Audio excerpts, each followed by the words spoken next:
And what people fail to realize is that if you want to make 100 grand, it is actually so much easier to sell 10 things for $10,000 than it is to sell 10,000 things for $10. Today, we're joined by Ali Abdaal, doctor turned 8-figure entrepreneur and one of the internet's most insightful voices when it comes to building a business around your personal brand. Ali went from filming study tips in his dorm room to running a multi-million-dollar company built on systems, clarity, and lifestyle design. And today, he breaks down the blueprint he wishes he started with. If I was starting out today, I would start out with a very clear niche, figure out like, okay, who is the person that I'm helping and what am I helping them with? And then I would figure out an offer, which is what is the core product I'm actually trying to sell. Ali's entire blueprint flips the way most creators think about business. It's not about posting more and it's not about going viral. It's about solving one problem for one person with one great offer and getting paid accordingly. Conversations are what leads to conversions. It's so unlikely that someone will just watch your content and then magically pay you a lot of money. You have to actually have conversations with people. And so at the start, you have to do things that don't scale. Contrary to popular belief, adding more modules to your course doesn't increase the value. And Ali explains why simple, transformation-focused offers drive the most revenue. You actually want less stuff. If you're helping a business owner make more money, the less they have to do to make that money, the more they will pay you. In this episode, we unpack the business model Ali would start in 2026. And the exact steps to going from posting content to life-changing revenue. Let's get into it. Ali, what is a lifestyle business and why is 2026 the best year to do it? Oh, I love it. A lifestyle business is a business that serves your lifestyle rather than the other way around. With a lot of businesses, you trade your 9 to 5 for a 24/7. And a lot of entrepreneurs have this dream of like starting a business that gives them freedom. But then, the difficulty of finding clients, getting people to actually give you money. And then if it works, building a team, et cetera, all of that kind of stuff can create a lot of pressure to the point that for a lot of entrepreneurs, the business takes over their life rather than facilitates their life. And so the idea of a lifestyle business, I think I first came across it for the 4-hour work week ages ago. But the idea of a lifestyle business is that it is a business where the explicit purpose of it, at least to you, is to facilitate the kind of life you want to lead. You're not trying to become a $1 zillion company. You're not trying to get people on Mars. You're not trying to sort of change the world or anything like that. You're like, I just want a nice, chill, small business that does 6 figures in profit, maybe low 7 figures in profit, and has a very small team, and I can do what I want, and I can take time off when I want, and I'm not trying to make a dent in the universe or anything like that. That sounds our business. That sounds really nice. Because I think a lot of times you see people online, they're making millions of dollars, they're flexing the cars, they're flexing the lifestyle. And when I originally hear lifestyle business, it's like, I want to have this crazy fucking lifestyle. But I love that you're taking kind of like a different approach of, you can make enough money doing what you love. You don't have to burn yourself out. You can do it on your own terms and you can do it around something that you absolutely love. Yeah, 100%. It's like, I think a lot of people, especially in the US, there's this idea that, especially in the world of like VC funding, lifestyle business is kind of a slur that like, are you a serious business or are you just a lifestyle business? Oh. And a VC wouldn't want to invest in you unless you can become $1 billion company. And so to a venture capitalist, someone having a lifestyle business is like, oh, this person's just like phoned it in. They only want a few million in profit. Oh, there's nothing interesting about that. But for you as the entrepreneur, having a couple million in profit is fucking sick, right? Like it's amazing. You can like live the kind of life you want, and you've got free time. You don't have to work weekends. You can pick your kids up from school when you want to. You can take a day off without asking anyone's permission. That is actually the kind of business I think most people want. But it's not the sort of business that gets airtime in the media or anything like that. You don't hear stories of lifestyle businesses. You don't hear stories of like the local boutique web design firm that has 4 employees that makes like $2 million a year. Because it's just not that interesting. You only hear the stories of like, oh my God, this kid dropped out of Stanford to raise $500 million in VC funding for an app that doesn't exist yet. That's so cool. All of that kind of stuff. And it's very sort of anti-lifestyle business. So we have a group of people now that are listening, they're locked in, they want to do this. What are the most common pitfalls of someone as they go down this route of creating a lifestyle business? You've coached many people on this topic. Like, what are those huge mistakes that you keep seeing people making? Yeah, the main one is in order to have any kind of business, you need, it's basically a very simple maths equation, right? It's like money equals number of customers multiplied by price of the thing, right? So let's say you want to make $100,000. You could sell one thing for $100,000. This is often known as having a job. You could sell 10 things for $10,000. You could sell 100 things for 1,000. You could sell 1,000 things for 100, and so on. You get this sort of graph that's sort of like price and people. And so as price goes up, people goes down. Like you need fewer customers for a higher priced thing. A big mistake people make when trying to start a business is they go too cheap. They think, I thought this back when I was a noob to business as well. They think, well, I can imagine selling something for $1. I can imagine selling something for $10. I can even imagine selling something for $100. But now, well, $1,000? No, that's too expensive. $10,000? No, you know, I've never bought anything for 10K, so I can't imagine selling anything for 10K. And what people fail to realize is that if you want to make 100 grand, it is actually so much easier to sell 10 things for $10,000 than it is to sell 10,000 things for $10. And that is a very counterintuitive thing, which every sort of successful entrepreneur and business coach kind of knows, which is that the volume is the hard part. And finding a small number of customers to pay you a lot of money is actually way easier and less stressful than finding a large amount of customers to pay you a small amount of money. So that's the key thing that we take. You know, we've got this program that helps people start lifestyle businesses. And the thing that I keep on hammering to our students again and again is like, find a way to charge at least $2,000 for the thing.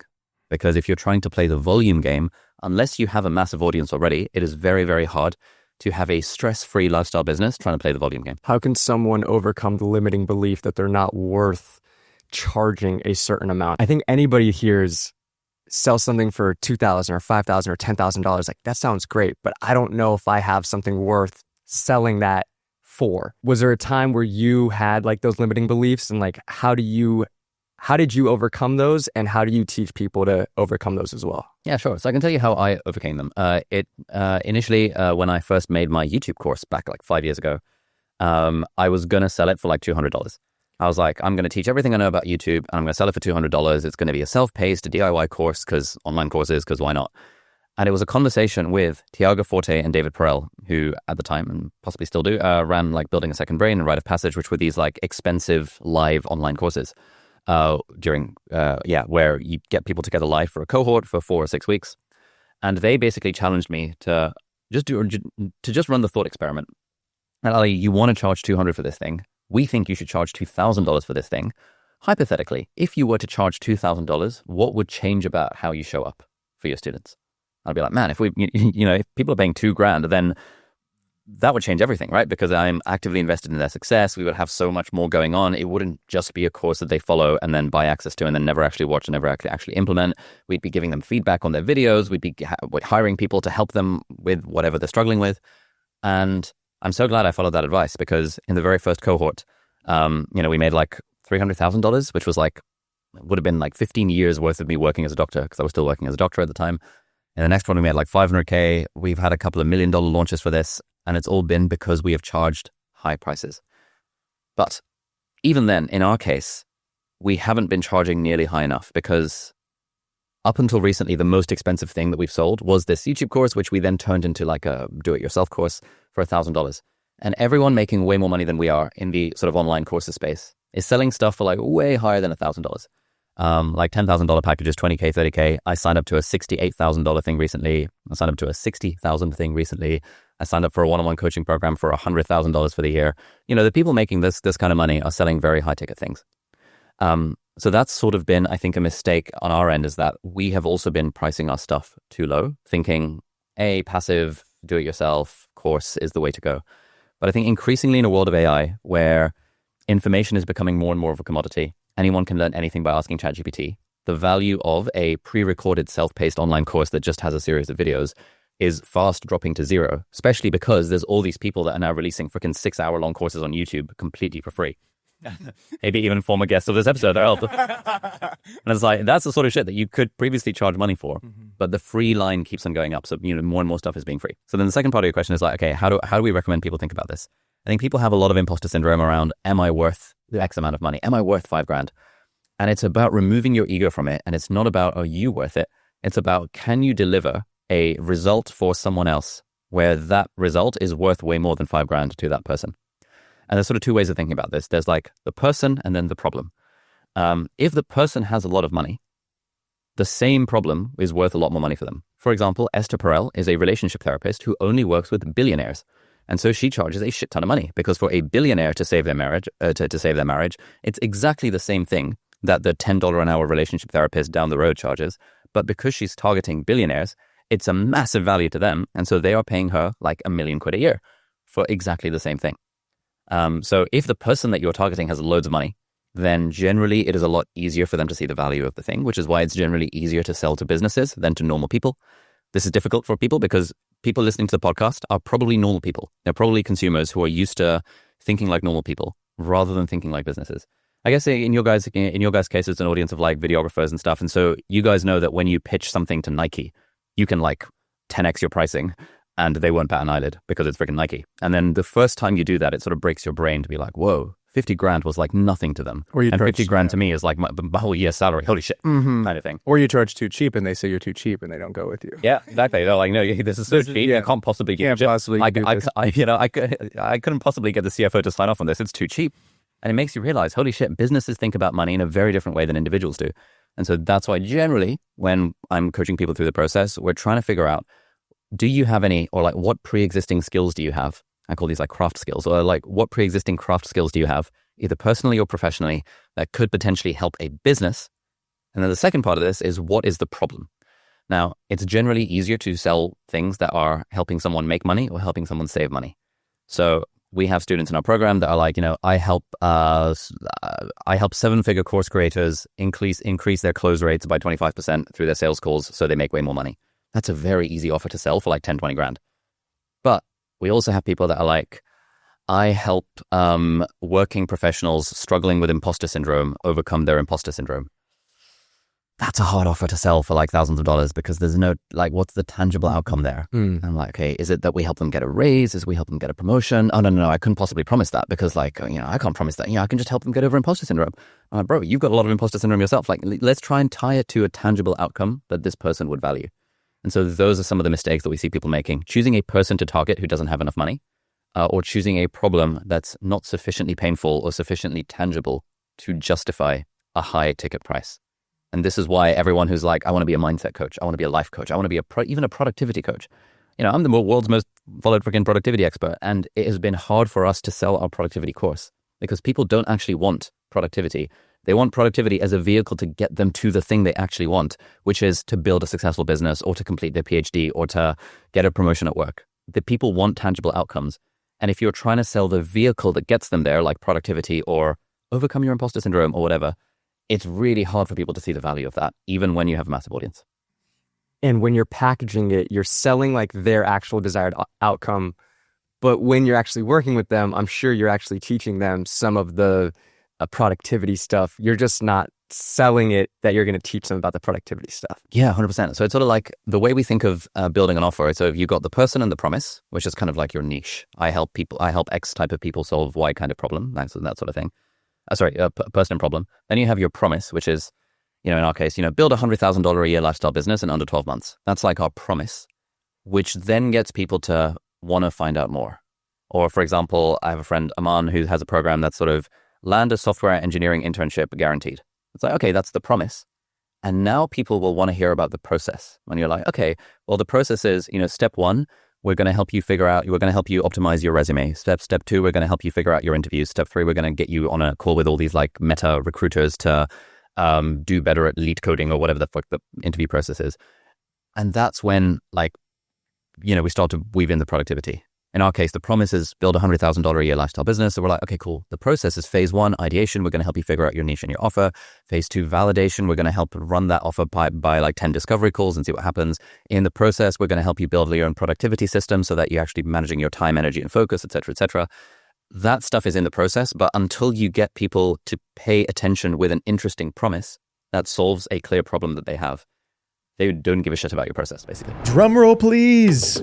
Ali's made a ton of money online. And you know what the easiest way to make money online is? I have a guess, but why don't you tell me? It's Stan, brother. That's what I was going to say. God, dude, Gary Vee is back in Stan. Now we're back in Stan. It's like shake and bake.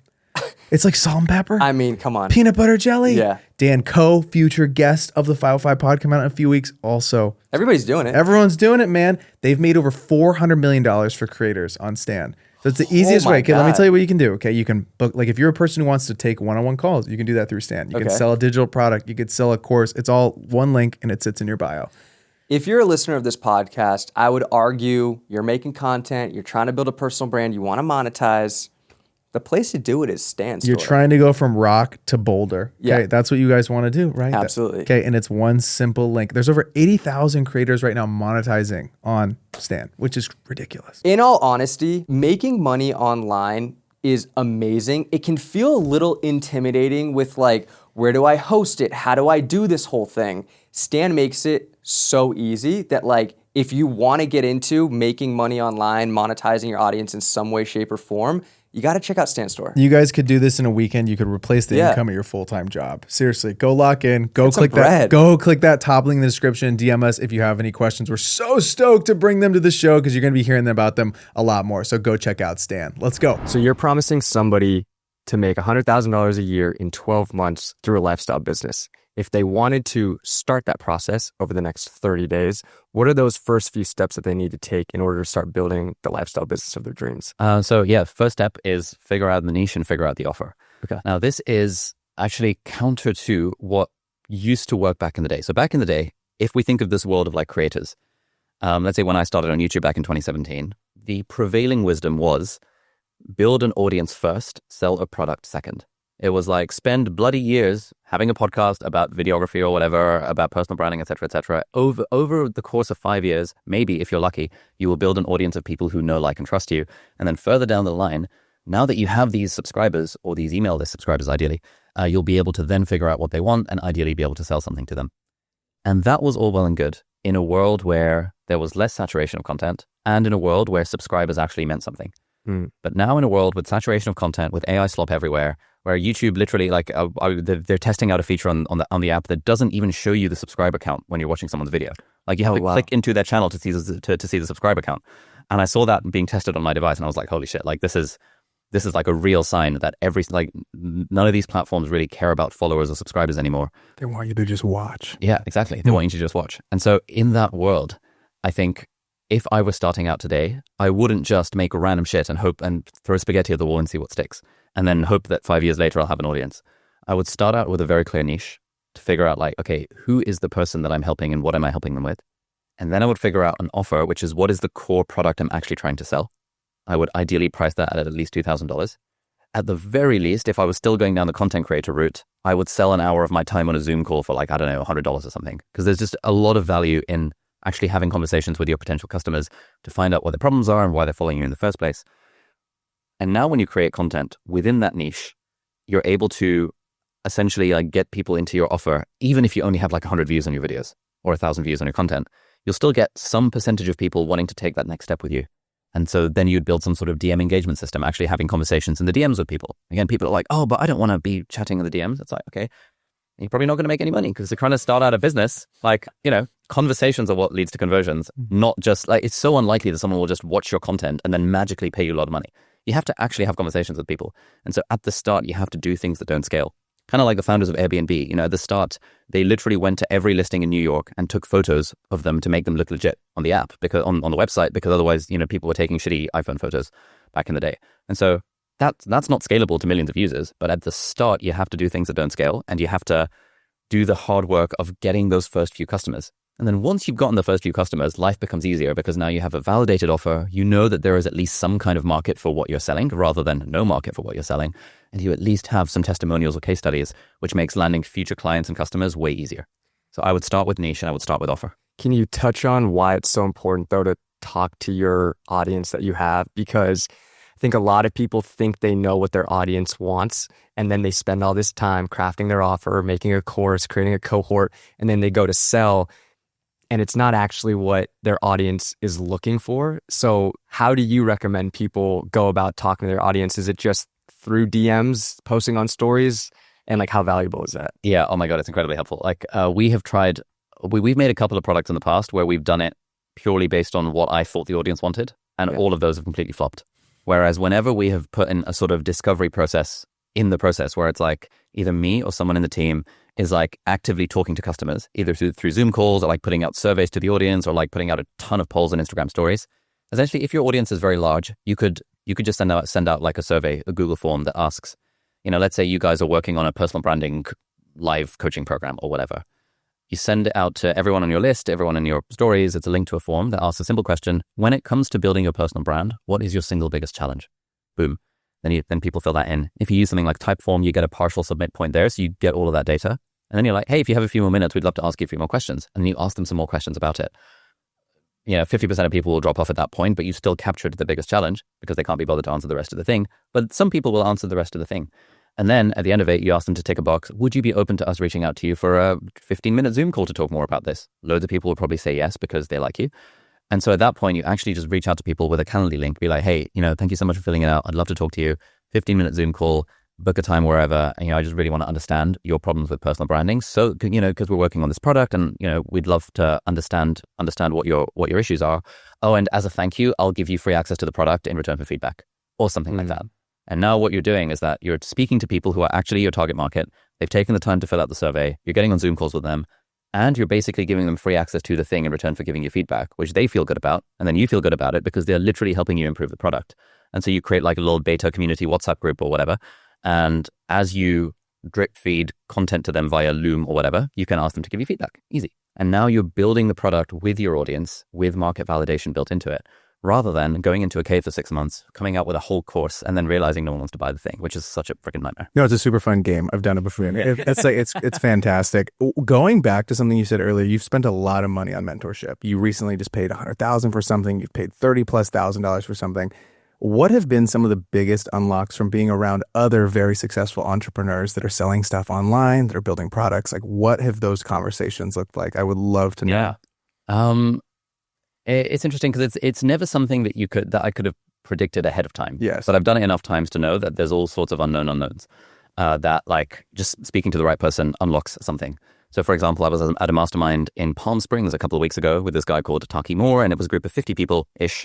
All of them were doing like $1 million+ a year from selling online coaching to some degree. One of them was selling coaching for farmers. One of them was selling coaching for accountants. One of them was selling coaching for like real estate people. We were selling coaching for like beginners starting businesses, all of this sort of stuff. And through just a handful of conversations, I realized, maybe we don't need a sales team, because we were previously looking to hire a sales team to book people into calls and do a sales team closing. And we saw these people making way more money than we were through a Google Doc. And so they just had a Google Doc talking about their offer. And they showed me the Google Doc. I was like, we could do that. And so we decided to test it out. And for the next cohort of the program, we sold it purely through a Google Doc and a Loom of me talking through the Google Doc, not a single sales call. And we sold all 30 spots within like 12 hours. And last month, I was on sales calls for like 50 hours that month to sell those first 30 spots, which was useful initially. It was useful for me to talk to the customers and to understand a feel and to get a feel of where people are at in the process. But we realized, wait a minute, maybe we don't need to hire a whole sales team, which means we don't need to become a call center, which means we don't need to give away 10% commission to salespeople, which means we don't need to worry about like reviewing every call to make sure that like they're on brand and they're not too salesy and all of that kind of stuff. And that came through just speaking to people. In these sorts of intimate environments, people are very open about how much money they're making. They're like, holy shit, you're making 12 million from that? Nice. And you're selling it through a Google Doc with 80% margins? Holy fuck, how are you doing that? And he's like, yeah, I'll show you. Bang, bang, bang. And it's like, wow, that's really cool. That's the sort of stuff that you don't get. People are like, oh, everything's available online. It's like, that stuff is not available online. That's the stuff that you get from being in the room with people who are doing the thing. God, it's so interesting. You also referenced to me that you were able to chat with someone that was really big on LinkedIn. And I think a lot of our audience is looking at LinkedIn. I recently had a video go off on LinkedIn. Really happy about that. Nice. I don't know what happened. I just posted it, vertical video. All of a sudden, I'm like, whoa, 400,000 impressions on this thing. This is kind of crazy. What are the learnings that you took away from LinkedIn? Because I know that's something that you want to dive a little bit more into. Yeah, so there's this guy called Matthew Lakajev, Lakajev. He is also one of the people in this mastermind. He wasn't at the Palm Springs event because he had like a family commitment, but various people at the Palm Springs event, we were talking about LinkedIn, and he was like, oh, you've got to check out Matt's stuff. I was like, okay, let me check out Matt's stuff. And then we had a few like WhatsApp conversations, which works because now we're in the same mastermind group. So like if I reach out to him or he reaches out to me saying, hey, we're both part of Boardroom, immediately this connection, because it's like, okay, I know you're legit. You're doing $1 million+ a year. You're part of this program. Like this is going to be worth a conversation, right? And so I had a call with Matt yesterday, and he just gave me a lot of advice about LinkedIn, how to approach it. He's got a bunch of videos on his YouTube channel that he's also got like a 4-hour-long free course on how to do LinkedIn, which is really, really good. I was listening to it at the gym the other day. I was like, this is some good stuff. But the key principles around LinkedIn are, number one, you just got to do a lot of volume over time to get good at the thing. Number two, do not outsource it to AI, because like people are able to now tell, and it loses the authenticity, loses the soul, loses the connection you have with the viewers. Because you don't just want to get numbers on LinkedIn. You also want people to build trust with you and then convert to the thing that you're selling. A big principle that he taught me was like, if you're just getting started, actually LinkedIn Sales Navigator is like incredible for being able to like cold message people and, sending 200 connection requests a week, sending 25 messages a day, like actually using LinkedIn Sales Navigator as a way of kind of essentially cold DMing people to try and sell your B2B offering. And he told me about a bunch of their clients who have done that successfully. We talked about how a lot of people struggle with posting on LinkedIn because if they have a job, then the manager at the job might be like, wait a minute, you're soliciting for your side hustle on LinkedIn. What the hell's going on? And so you can almost build a secret side hustle by just cold DMing people on LinkedIn through Sales Navigator, which means you don't need to be like, hey, let me tell you about my course on LinkedIn. You can just do that in the DMs. And apparently there's people making like 10K a month on the side in secret without their employer knowing, doing that kind of strategy. There was stuff like that I just had never come across before. Wow. That I got through a conversation with this dude. That is so Been in silent, baby. Literally, yeah. Okay, so you, as someone who's invested a lot of money in yourself, okay, you brought up big numbers, 60K, 62K, 100K. Someone might hear that and say, dude, why not put that in the S&P or invest in yourself? And you say, dude, you got to invest in yourself. Instead, like you say that no one's actually saved their way or invested their way to financial freedom. It makes more sense to invest in yourself. And we've also talked about this. It's like we feel that instead of putting the money that we make into investments or something like that, it's like it makes more sense to invest it back in ourselves. We make more money and the return is going to be 10, 20, 100x what you would see over 10 years if you were to put that into like the S&P or stocks. Can you talk about just making more money, bro? Yeah. And why that's the best strategy? It's all about making more money, bro, right? That's the thing. So here's the thing, right? So here's how I kind of like how I think about financial freedom. Is this on like if I draw stuff on an iPad, can we like screen record? Of course we can. And like show it in the Yeah. Ooh. If you're listening to this on audio, you're missing the diagrams, but I'll talk through the diagrams. Let me get you something you can draw on. What I care about and what like a lot of people in my audience care about is this idea of freedom, freedom to live life on your own terms. Now, this is all well and good. We all want freedom to be able to spend our time however we want. And the way I think of it is that you can almost quantify the amount of freedom you have. Because if you imagine there's 168 hours in the week, you spend 56 of them sleeping, and let's say you spend another 12 like on the toilet and shit, you actually end up with a number 100. So there's basically 100 discretionary hours other than sleep and like bodily functions and stuff that you have to play with. And so the way I think about this is how much freedom do I have in my life on a scale of 0 to 100? Is basically how many hours of these 100 hours a week am I doing stuff that I want to do versus stuff that other people want me to do or things that I really don't want to do. And the goal isn't necessarily to get this to full on 100, but like, back when I had a day job, I was losing 40 to 60 of these immediately because, it was quite fun being a doctor. I did enjoy it, but if I'm being honest, I would choose, if I had a fast forward button, I would fast forward most of my work days. With the exception of when I was teaching medical students. That was really fun. And that kind of made me realize that, I really like teaching. There's something cool about teaching. But I would have chosen to fast forward most of my days. So I think this number is basically like how much of your time is actually your own versus someone else's. Now, the problem is obviously we all have expenses. And so we need to pay rent and bills and all of that kind of shit. And therefore we need income. And income minus expenses equals like profit/savings, whatever. So in theory, if you could get your expenses to basically zero, then you would be free because you wouldn't need to work, in theory, right? If you have no expenses at all, you don't need any income, life's good.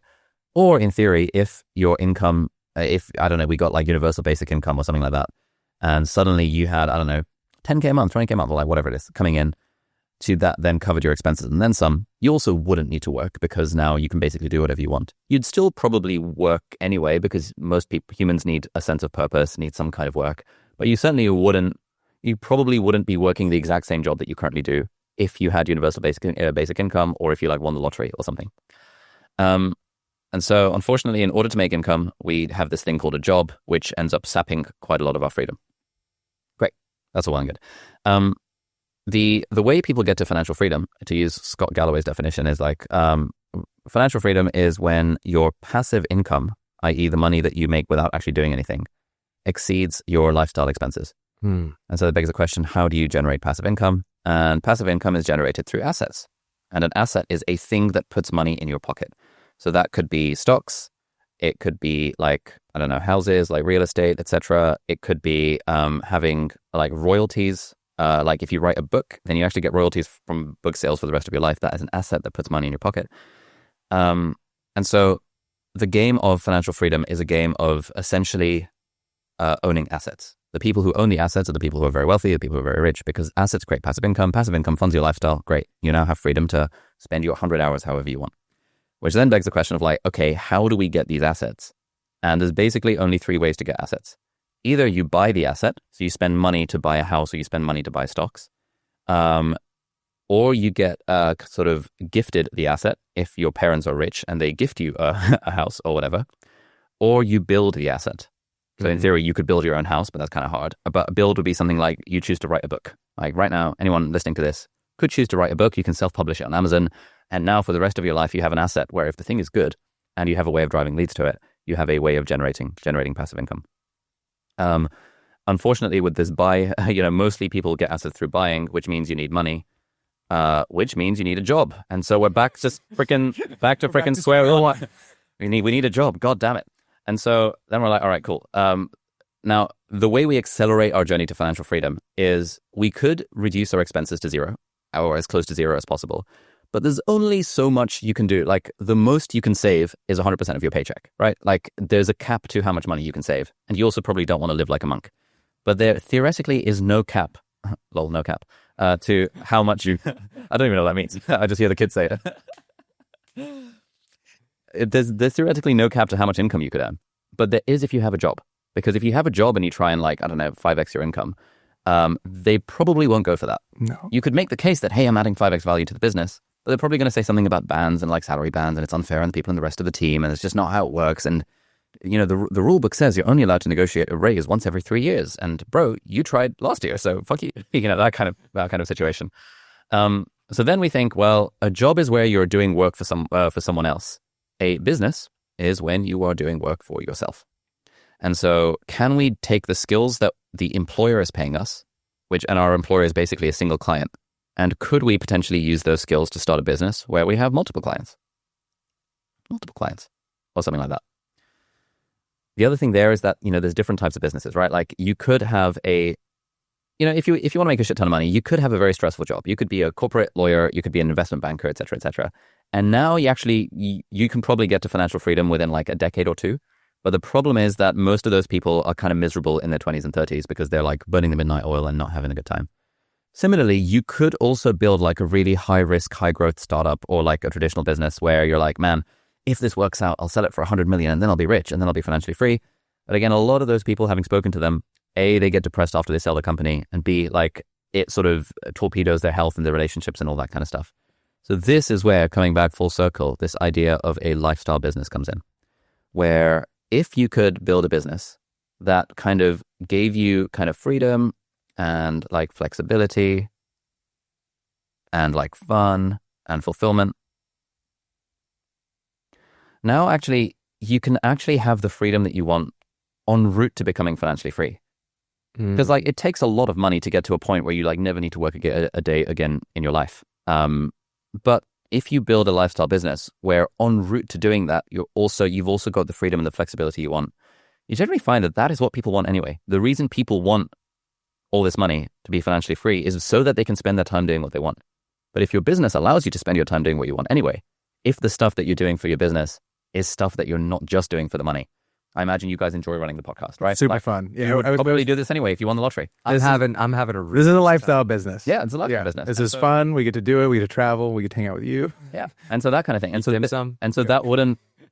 so you guys doing this podcast wouldn't eat into your 100 hours points because you would choose to do this anyway, even if you were retired, even if you had 100 million in the bank. You just love the idea of doing a podcast. It's really fun to do. I would still make YouTube videos for the most part, even if I had 100 million in the bank.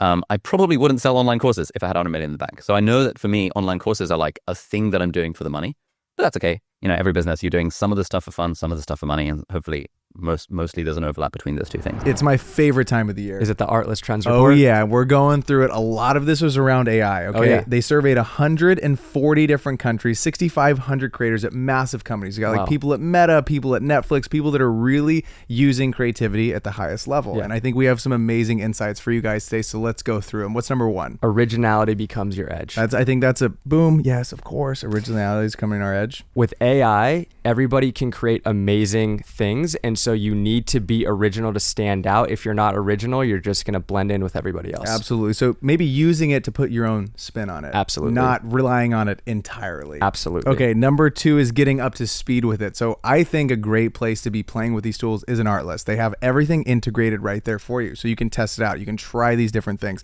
It does take a little bit of time. So I even recommend messing around if you use ChatGPT to help you prompt and then bring it in to these different platforms to help you guys out. What's number 3? Number 3 is that vision and taste are your superpowers.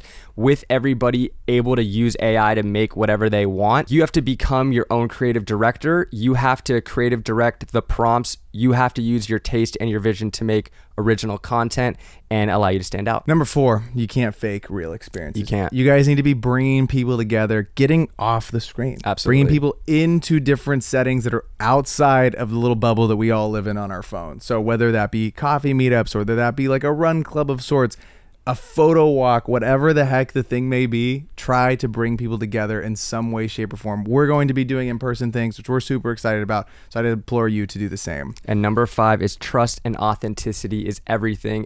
Everybody is a little bit sketched out with AI of like, is this real? Is this AI? I don't know if I can trust it. If you can lean into being authentic and building trust with your audience, you're going to win. You can check out the full trends report, link down in the description. Let's keep it rolling. But the thing that you're doing for the money brings you joy because you're making an impact on the people that you're helping. Sure. That's what I could tell myself. But if I didn't care about the money, I would just put it for free on YouTube, right? And so I'd still have the impact on way more people.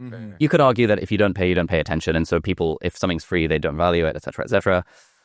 Yeah, I don't know. But I certainly wouldn't be trying too hard to sell an online course. Sure. If I had 100 million in the bank, which is just good to know. It's good to know what's in my list of things that I do for the vibes and what's the things that I do for the revenue. And often those things are not the same, unfortunately. Like this podcast is not the most efficient way for you guys to make money. You could probably make way more money just doing more commercial brand deals. But the podcast is fun. Yeah. And there's almost always a trade-off between like the stuff I do for the vibes and the fun and the stuff that I do for the money. And when we're building a lifestyle business, we're just trying to have a nice overlap, a nice mix where we're like, you know what? This is actually pretty good. You brought up something in here with like having a job and being very burnt out. Were you very burnt out as a doctor? And was that a reason why you're like, I need to figure out how to make this YouTube thing work?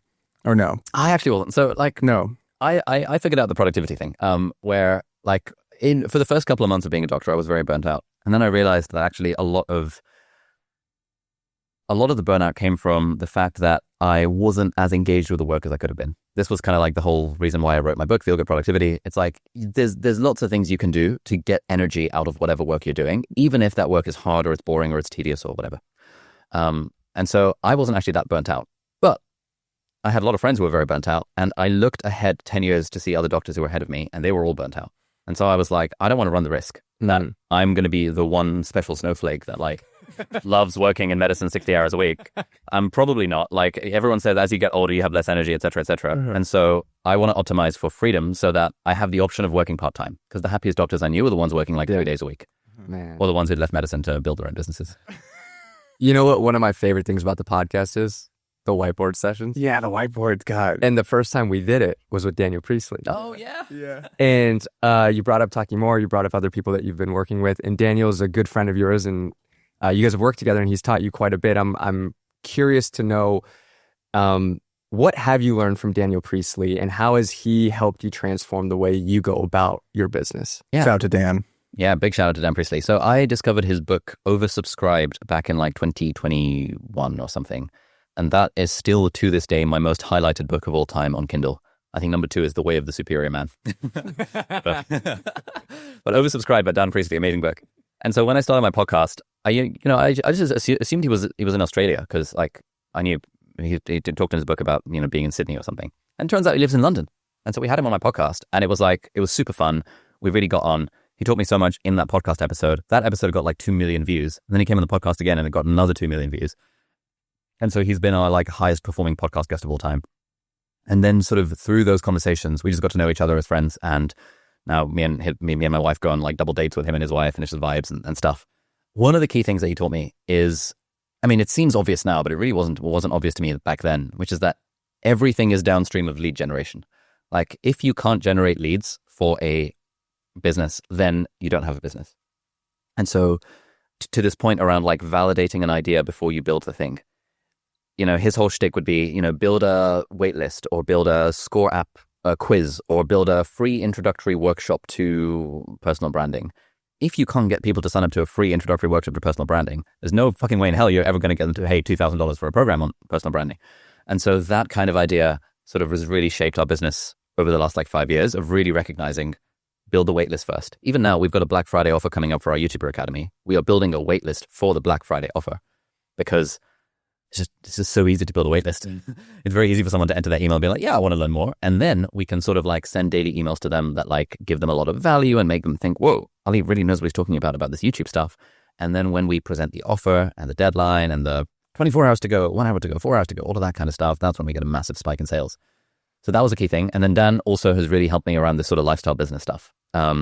His shtick is that you kind of got to decide fairly early on, do you want to be a lifestyle business where you're less than 12 people, fun, freedom, flexibility, all that kind of stuff? Or do you want to be a performance business where you're 30 plus people and you've got a big team, you've got managers, you've got a C-suite and all that shit? And that zone in the middle between 12 employees and 30 is, he calls it the desert. And every time we've been in the desert with 15, 16, 17, 18 team members, everything has gone to shit. And we've always sort of then condensed back down to a core team of 12. And there is something really magical about this number 12. When you start going beyond it, things start to break. And so through conversations with Dan has helped me realize that, you know what, I don't really care right now to have a performance business. At this stage of my life, I've got a kid.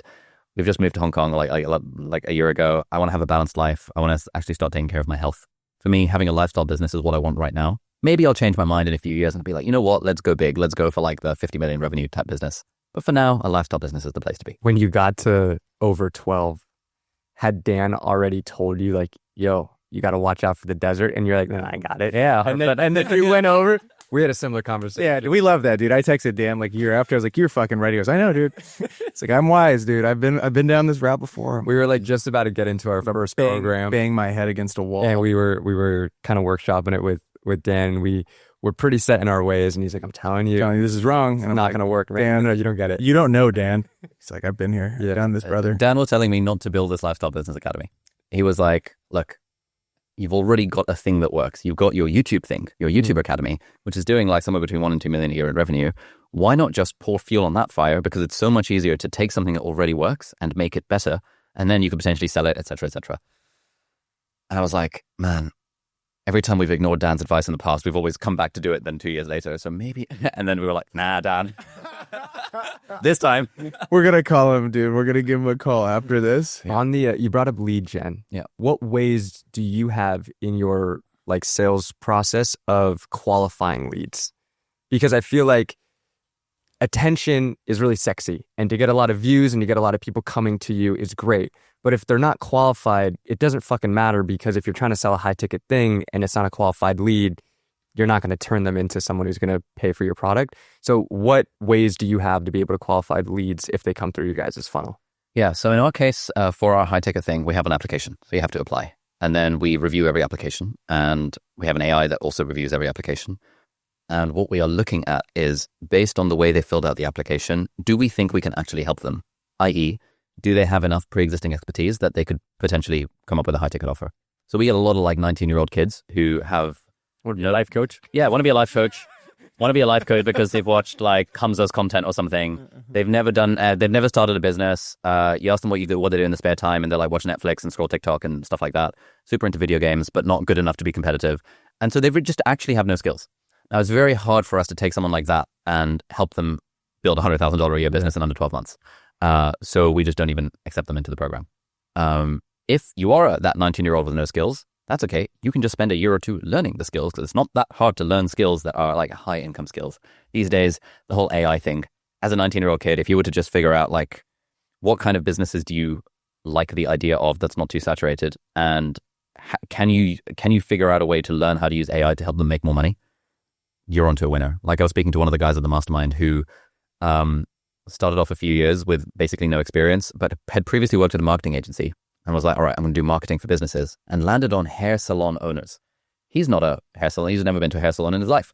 But he found that the niche of hair salon owners wanting to grow their business was underserved. And so now he's the guy who helps hair salon owners make more money. And he's doing like 10 million plus a year from helping hair salon owners. And then he expanded to like beauty salons and the nails and like, adjacent markets as like the only dude in the space who's like never actually run a hair salon or been to a hair salon. But he was like, yeah, it just works because you can just apply the same skill set to a specific niche. So just because you don't have skills doesn't mean you can't learn the skills. I think, I don't have any skills. And like, what's the easiest, laziest business to start as a beginner without having any skills? All of that kind of stuff gets a lot of views on YouTube.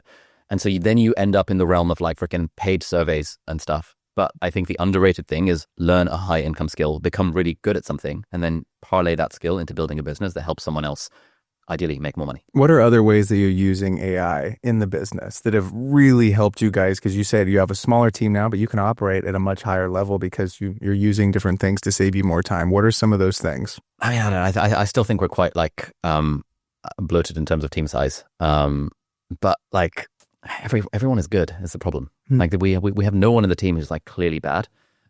And so You should do like a Hunger Games situation. yeah.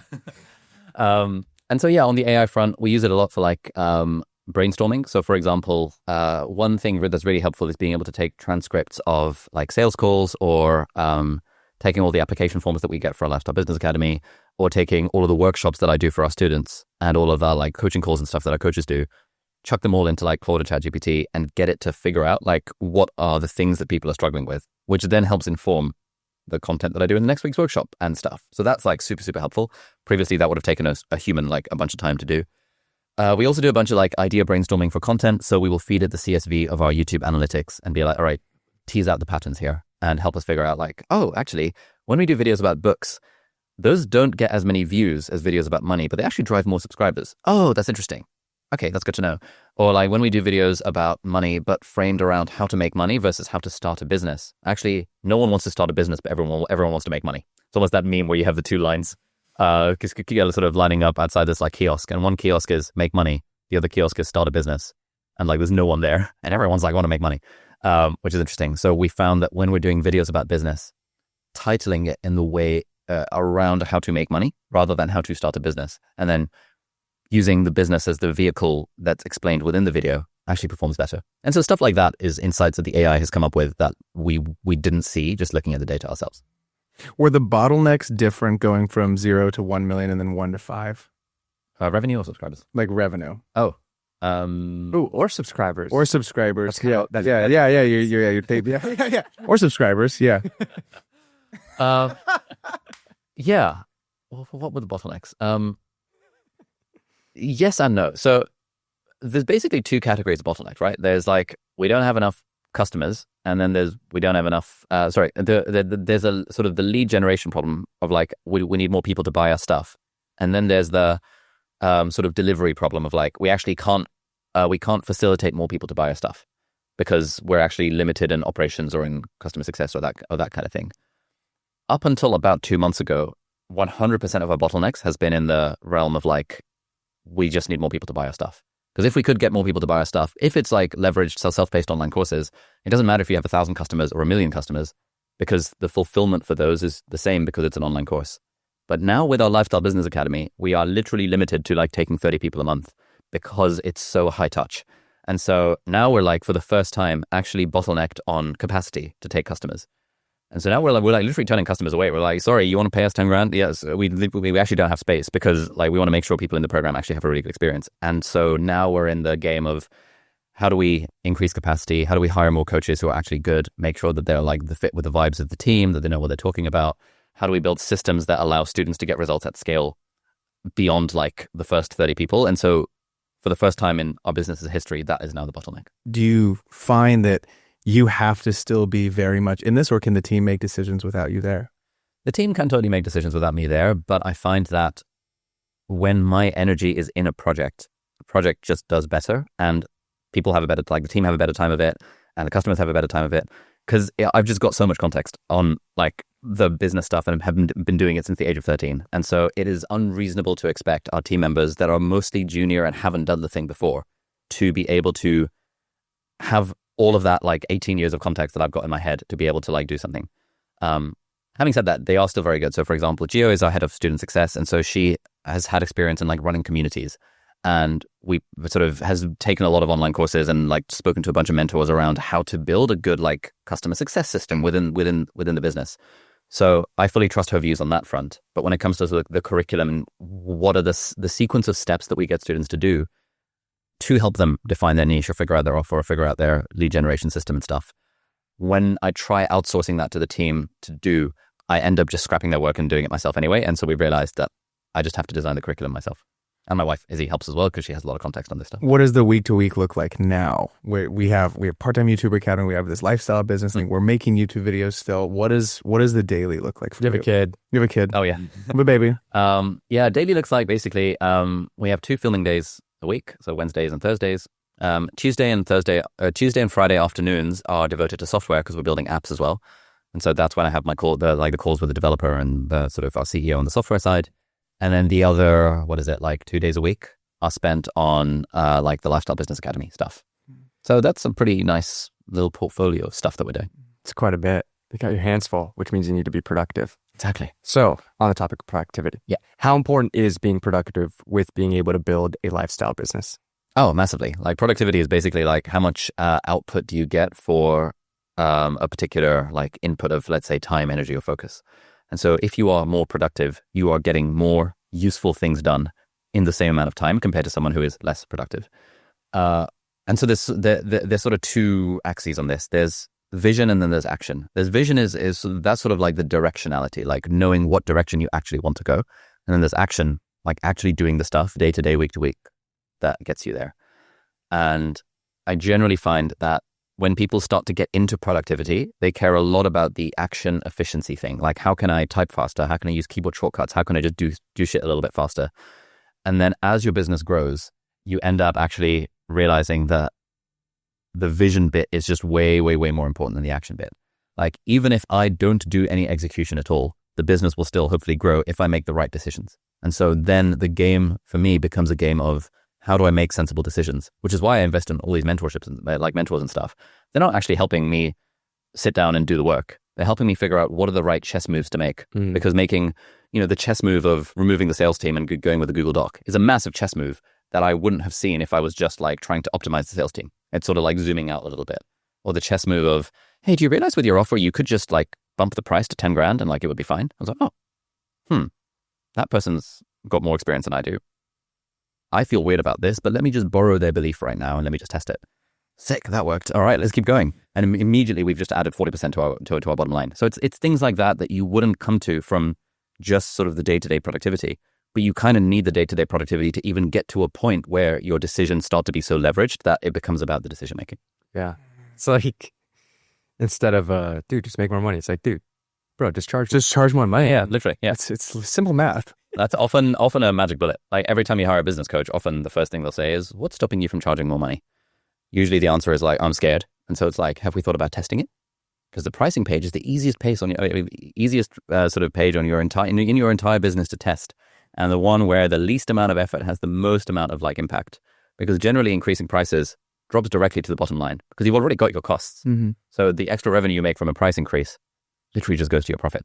And that can be the difference between like 10% margins and like 40% margins, which is the difference between like a kind of shitty business and like a very good one.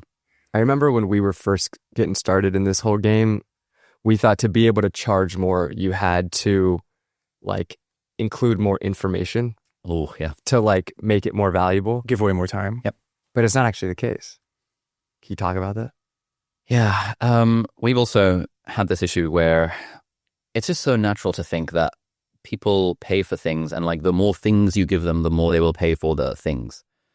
But especially when you're in the business of selling transformation rather than selling stuff, which is sort of the more high ticket you get, the more people care about what's the result rather than what's the method for getting there. You actually want less stuff. Like if you're helping a business owner make more money, the less they have to do to make that money, the more they will pay you. But if you're giving them like access to our course library with 156 hours of content, but bro, 156 hours, who the fuck has got time for that? Whereas when you're selling to, there was a talk from Maria Wendt at this mastermind I was at like 2 weeks ago, and she sells low ticket products like $10, $27, $37 products to people wanting to start businesses.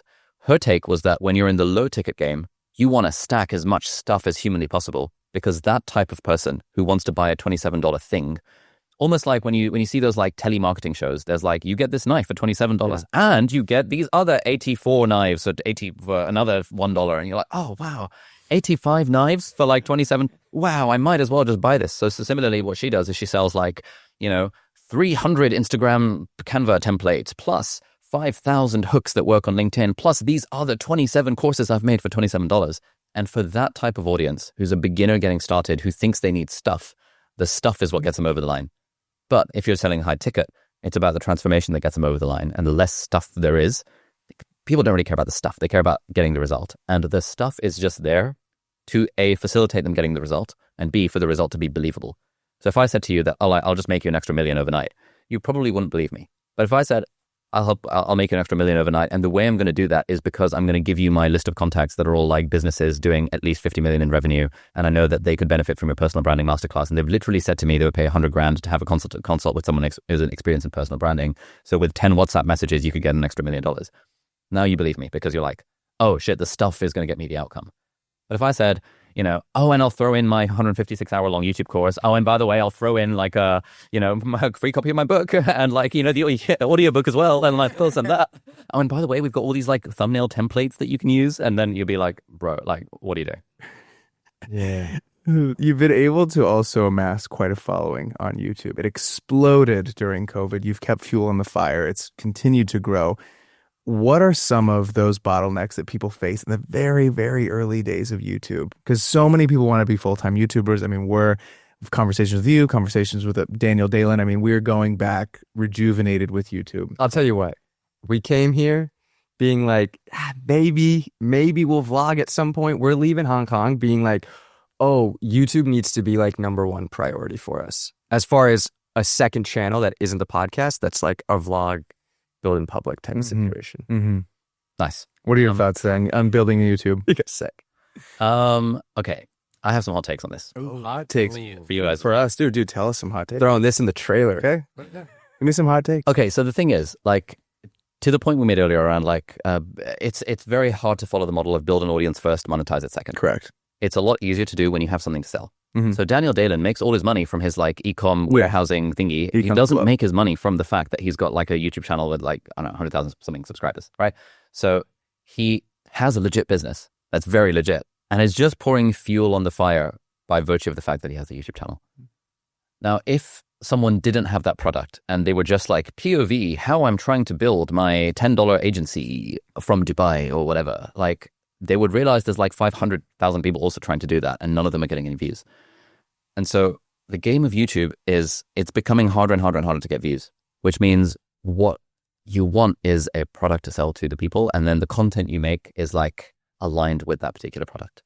So the way I think about this, if I use my hands rather than the diagram, so you've got your niche is basically a person and a problem, right? Do you want to draw again? Sure. Yeah. Oh, I love the drawing. Ooh, let's go. I love the drawing. Dude, here we double draw session. So this is sort of like your person, and this is sort of like where they are right now, and this is situation where they want to be, right? Mm-hmm. You got this kind of thing going on here, and your offer or your product is positioned as the bridge that helps them get from A to B.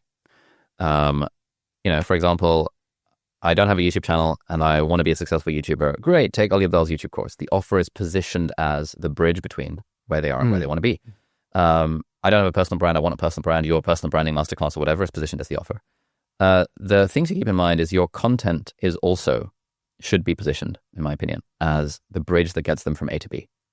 So if I cared about making money from helping people start YouTube channels, my YouTube channel would probably be more like Think Media, where I'm making content about how to start a YouTube channel. Best video, how to light your videos. Best film camera gear for beginners, like my review of the DJI Osmo and all that crap. And then it's like, hey, join thinkmasterclass.com, which is their like webinar funnel that goes into the offer, which is, I don't know what the offer is, but it's like there's alignment between the content and the offer. And this is an easy business to run. I'm not saying Think Media's business is easy, but like in general, when you have alignment between the stuff, life is good.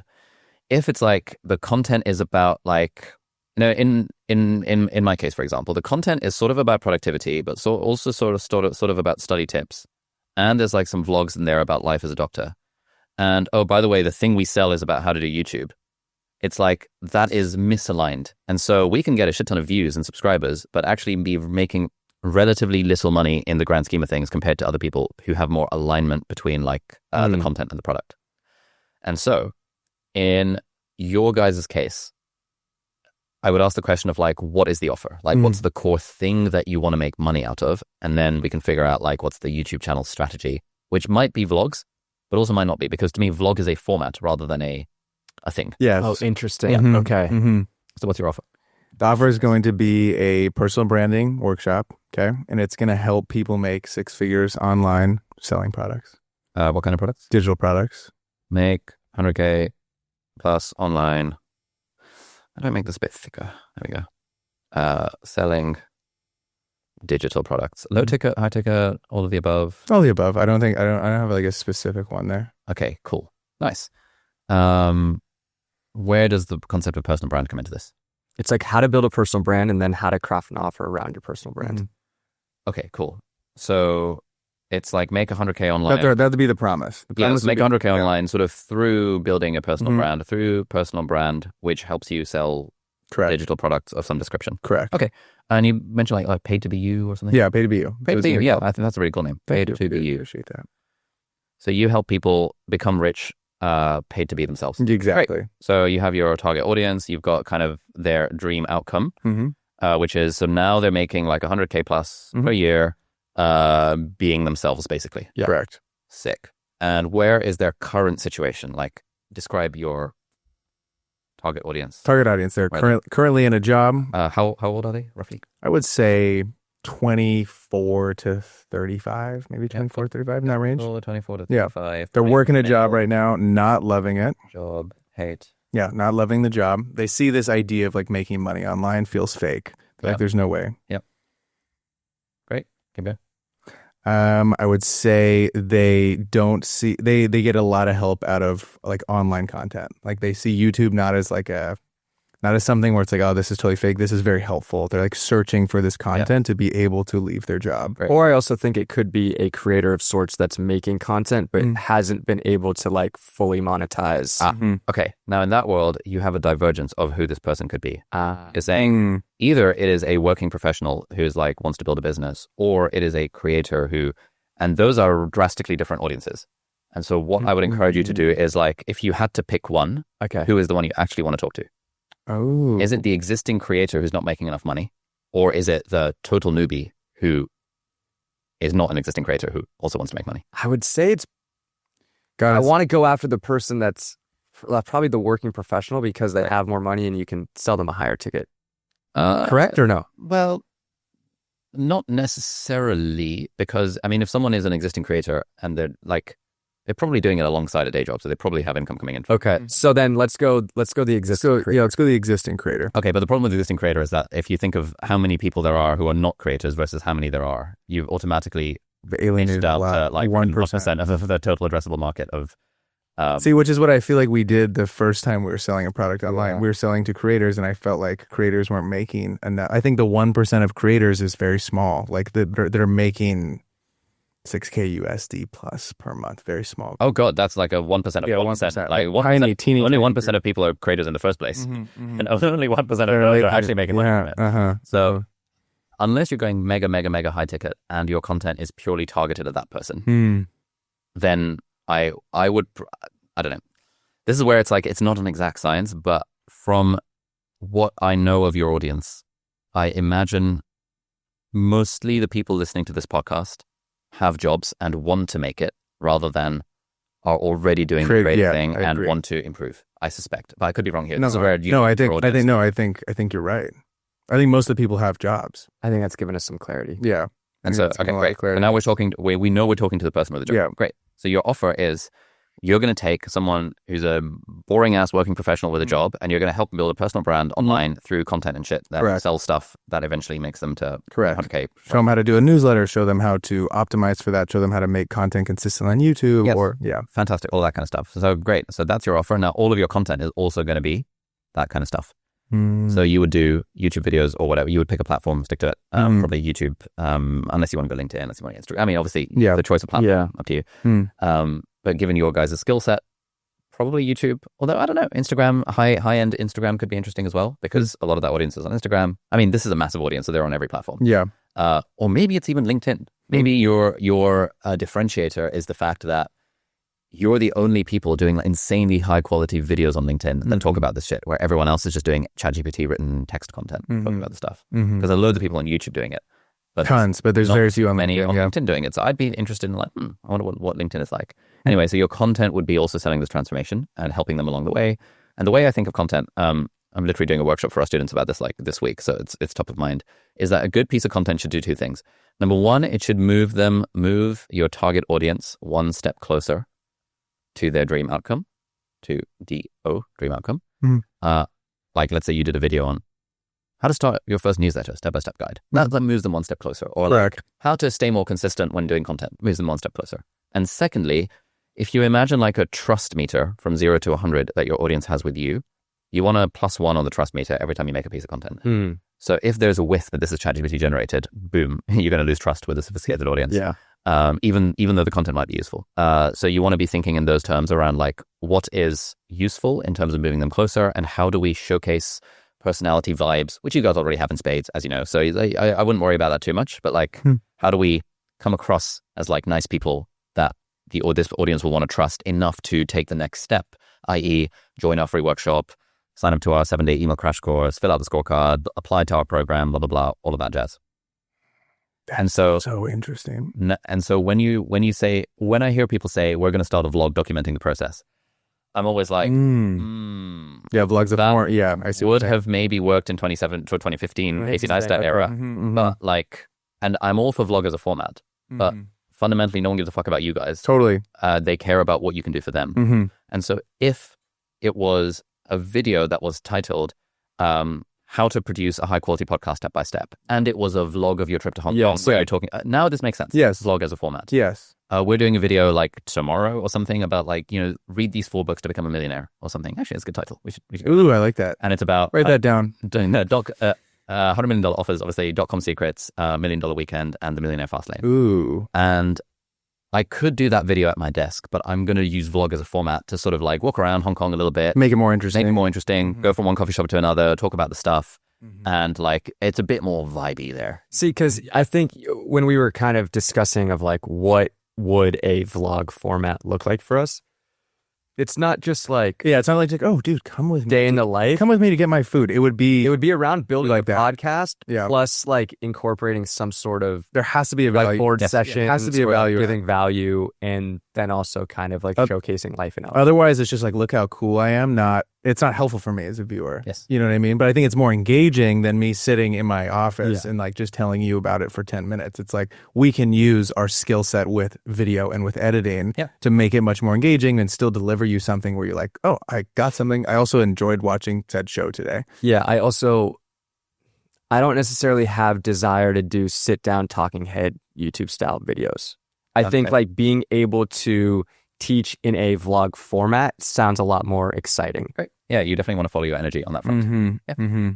That's why I'm doing vlog as a format. I know it probably won't make a difference to the video, but at a certain point, actually fairly early on in the journey, your own creative mojo is like the most important asset in the business. And so if you find something fun, even if it doesn't have a very clear ROI, like what's the ROI of you guys shipping all this equipment? You probably could have done it in slightly less good production value and saved the $1,000 that like China Air can charge. Goddamn China Air, dude. They got fucked. Probably could have done that. But you guys like the aesthetics of good production value. Yeah. I could have not spent bloody like a shit ton of money on like my personal website design, but I just really like design. And this call I had this guy this morning with a dude, he was like, man, I look at your website and I can tell you really care. And I was like, thank you. Finally. It's a negative 50K investment, but thank you, because that's what I'm going for. Your comment made it all worth it. So doing stuff that you find fun, keeping in mind you also want to add value to, because there's sort of like overlap between art and business. You want to keep it enjoyable for yourself, and you also want to make it useful for the audience. So yeah. Was this vision at the very beginning of what you thought your brand, your channel, and all of this could turn into? Has that stayed true, or has it changed a lot along the way? Like if you look at this trajectory of a line, if you're writing and you're like, this is where I want the Ali Abdaal brand to be like 8 years from now, 5 years from now. Did it end up hitting that, or did it change so much along the way? Yeah, I didn't really have a vision for it. I didn't have much of a plan. The extent of the plan was, I'm going to start making videos about life as a medical student because firstly, I can shill my courses because I was teaching courses on helping people get into med school. And secondly, because in the UK, not many people are talking about life as a doctor. So like, I just think it would be interesting. I think if I just did that and was able to vlog my life as a doctor, I'm sure some good things will happen further down the line. So that was the extent of the plan. I had no idea that it would become about productivity. I didn't even think of the word productivity applied to myself until people in the comments started saying, how are you so productive? I'm like, oh, interesting. And then the content went into productivity. I didn't think I would make videos about like iPads and shit until I was like, let me do a video about like iPad note taking, and boom, 2 million views. Like, holy fuck, okay. You know, I've been watching desk setups for years. Let me do my own productivity desk setup. Boom, 50,000 views. Like, holy, nice, this is fun. And so it's just like over time, the thing has evolved by me kind of following my own energy, kind of figuring out what would be useful, but also keeping an eye on like a little bit of a long-term trajectory, because I knew that initially my content was about how to get into med school. I knew that it couldn't stay like that forever because that's a niche that you age out of. Then my content became about how to study for exams. Again, it's a niche you age out of. No one wants to listen to a 58-year-old talking about how to study for your 18-year-old exams kind of thing. Oh, you're saying you age out of it, yeah, exactly. As opposed to as viewers. Yeah, I guess there's viewer churn as well, but like I would age out of it in that I don't want to be making videos about exams forever. But then when productivity came about, I was like, oh, there's something here where like, you know, David Allen, author of Getting Things Done, is like in the 80s and he's still doing content about productivity. This works. Similarly, if you look at tech YouTubers, every year they got something. Yeah, every year there's something new. And like Marquez has been doing the same shit for like 15 years. Justine's been doing the same shit for 19 years. Like in tech, you don't age out of it as the creator. You actually, in a way, age into it. You become more and more credible the longer you keep doing it. So I'm like, all right, what are those niches? And I landed on productivity as being a nice one. And now I think building a business is one of those niches where the more experience you have, the more credibility you have. Yeah. Hormozi gets more and more credible every year rather than less and less credible every year, which is the issue with like lifestyle influencers, in that like it's so hard to stay relevant as an entertainment/lifestyle personality. Yeah. But it's fairly straightforward to stay relevant as an educational personality. Yeah, and I mean, he also is getting more stories every year. From every month, there's a new business that pops into the workshop in Las Vegas. And he's like, well, we have a new YouTube video to make. Beautiful. Yep. We can help someone with this. This is a crazy bottleneck. Wow, I didn't even know this one existed. We have a new video. So with my stuff as well, one thing I also landed on a few years ago was books. Because like we've got the series on the channel called Book Club, where I just make videos talking about books. And those episodes just do really well. And they're really fun to make, and I read books all the time. And books are sort of like my tech in the sense of there's always new books coming out, and there's always authors of those books wanting to promote the books. And so now it's easy enough for me to get them on the channel to do an interview or whatever, or to get early access to the book. And so I've never been, only once I got early access to like an iMac for Apple, but I can get early access to any book I want now because people are like, whoa, if he makes a video about this, it'll like boost our sales. And they only need like a few thousand sales to hit the New York Times bestseller list. So they're like, that's it. They just need a couple. How many do they need? Like 8,000 hardback US pre-orders kind of thing. Wow. That's a good number to shoot for, like 10,000. And so like a YouTube video from me can actually move the needle and could be the difference between them hitting the list versus not hitting the list. And they kind of know this. And so I'm like, we want to lean more into Book Club as being an unfair advantage of the channel, because that's also a thing that has longevity. The more books I review, the more legit I become as a book reviewer. Gosh, this is so interesting. You're really reverse engineering what it is that you want to be known for and what it is that is going to make up a portion of the business. Yeah, kind of. On the topic of lists, on Colin and Samir, you talk about YouTube is just a format of a list. Are you still in that camp of like when you create the format or you're scripting out your videos, like you're doing it in the format of a list? For the most part, it is becoming harder and harder to get views on YouTube. And so list as a format is not that interesting anymore. Like list as a format, when BuzzFeed pioneered it, like 10 ways to, whatever, was novel. And then a few years ago when I did that Colin Samir interview, like 2023 or whatever it was still kind of novel in that there weren't that many people who were leaning into the idea of a list. Now almost every educational YouTube video you see is leaning into the idea of a list. Hormozi's videos are a lot about lists. But now they're doing different format. They're doing the Shark Tank format, which is not a list. I mean, you could kind of say it's a list, but it's a different format. And it's got a moat around it in that it is hard for someone to replicate that format just like overnight. Whereas anyone can replicate the format of a list overnight. Wait, which one? The one where he brings someone on. He brings someone on, talks about it. That's like hard to do. Like I wouldn't just be able to do that. It would take some like back and forth and like operational shenanigans and stuff. But they've built that system now, so they can just do that very easily. Yeah, you also see Colin and Samir doing it with like the creator support. Yes, exactly. And they have the unfair advantage of actually knowing these people on WhatsApp and being able to iMessage like, I don't know, a big YouTuber and getting them to actually sort of spill the beans on like what they're struggling with their channel. Whereas a newcomer in that space just wouldn't be able to do that. And so I think when you're as you're growing, it's useful to find formats that give you that lean into your unfair advantages. And so list, I mean, we still do lists, but also we get less views than we did back in the day when we were just doing lists. So I don't know. Yeah. Why do you think it's gotten so much harder to get more views on YouTube? Is it people have gotten better over time? It's gotten more competitive? Yeah, I think it's basically like supply and demand type situation where, if we imagine like 5 years ago, pandemic times, like when was it, like 2019, when I made a video talking about how much money I make as a doctor and YouTuber, that like blew up. And like so many people have referenced that video over the years. They're like, that was why I started a YouTube channel. And then I made a video like 9 passive income ideas, which has got like 15 million views. And that was when the supply of content on YouTube about how to make passive income was actually not very good. They were all kind of shit. But now, if you type in passive income, you see insane production values from Iman Gadzhi, you see Alex Hormozi, you see Mark Tilbury, you see Dan Martell, you see like the girls' side of the algorithm that's also doing that kind of content. Like, there's just so many, and they're all really good. And I sometimes see like an Iman Gadzhi video popping up, be like passive income ideas. And, I know Iman, we have a bit of like a WhatsApp relationship going on. So I know he's a legit guy and I know he knows his stuff, but I want to hate the content. I want to be like, oh man, he's just fucking clickbaiting people into buying a score. And then I watch the video and I'm like, oh shit, it's really good. And then similarly, I saw Dan Martell do a video the other day being like, how to add 100K to your bottom line in 2025. And my initial response was to roll my eyes, be like, come on, Dan. And then I watched the video. I was like, oh shit, it's really good. Oh, Dan, you really know your stuff. Oh, and so it's like, it's just the bar has gotten so high. Where I can no longer dunk on these people for having clickbaity. I have clickbaity titles because their content is good. I'm like, fuck, I need to make my content better. And so it's almost like you're sort of to me and to a lot of YouTubers I speak to, it feels like we are running faster and faster just to stay in the same place. Interesting. Of like plateauing view counts and stuff. How much does that affect your mental? Because you're running a business, and a lot of how you generate leads and generate sales is directly correlated to like how many views and your engagement on social. So like, how do you internalize that if you're saying you're running faster, you're having to continuously like get better and better, and maybe your views aren't what they were a few years ago? Yeah, that's the sort of primary kind of mental struggle that I face. It's very much a first world problem. But this is kind of what I talked to I had a session with one of my coaches like 3 days ago where we were literally talking about this. It's this question of, so what it feels like is like, we're sort of struggling to almost stay afloat in the water and paddling harder and harder because the waves are getting like choppier and choppier with more and more people coming in with like banger content. And like people like Dan Martell and Hormozi and people like that investing a shit ton of money into their teams and into their content and actually just doing it really well. And so the market is getting more saturated and more competitive. And so like we're having to paddle harder and harder just to get the same number of views.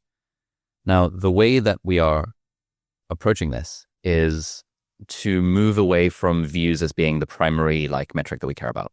It's never really been the primary metric we care about. And it's been about trying to figure out like, okay, the direction of travel is that we're probably not going to be getting way more views over time.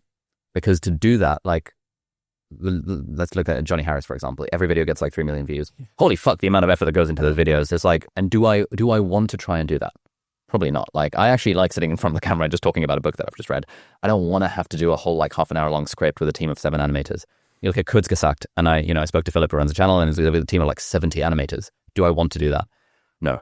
Okay.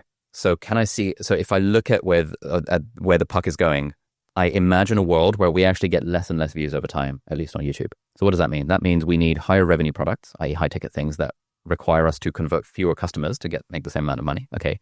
Hence why we started the high ticket thing. Software. So we're building like a sort of monthly recurring revenue play through like productivity software, because that's one of those things where if you can build like a product-led growth loop into the app, like a referral loop or something, then you can grow the app without it being tied to my personal brand. And so we've seen that with one of our apps, VoicePal, where we've got like a few thousand users. It does like $1 million in annual recurring revenue-ish. And only 15% of the users have ever heard of me.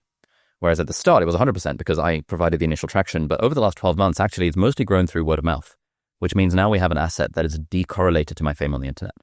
And so this is kind of how I'm thinking about the business. How do I decorrelate the amount of money we're making from how popular I am in a given moment on the internet, while we're still continuing to do YouTube videos and diversifying into LinkedIn and Instagram and stuff? That's really interesting. Yeah, the apps is so interesting. How many are you currently working on right now?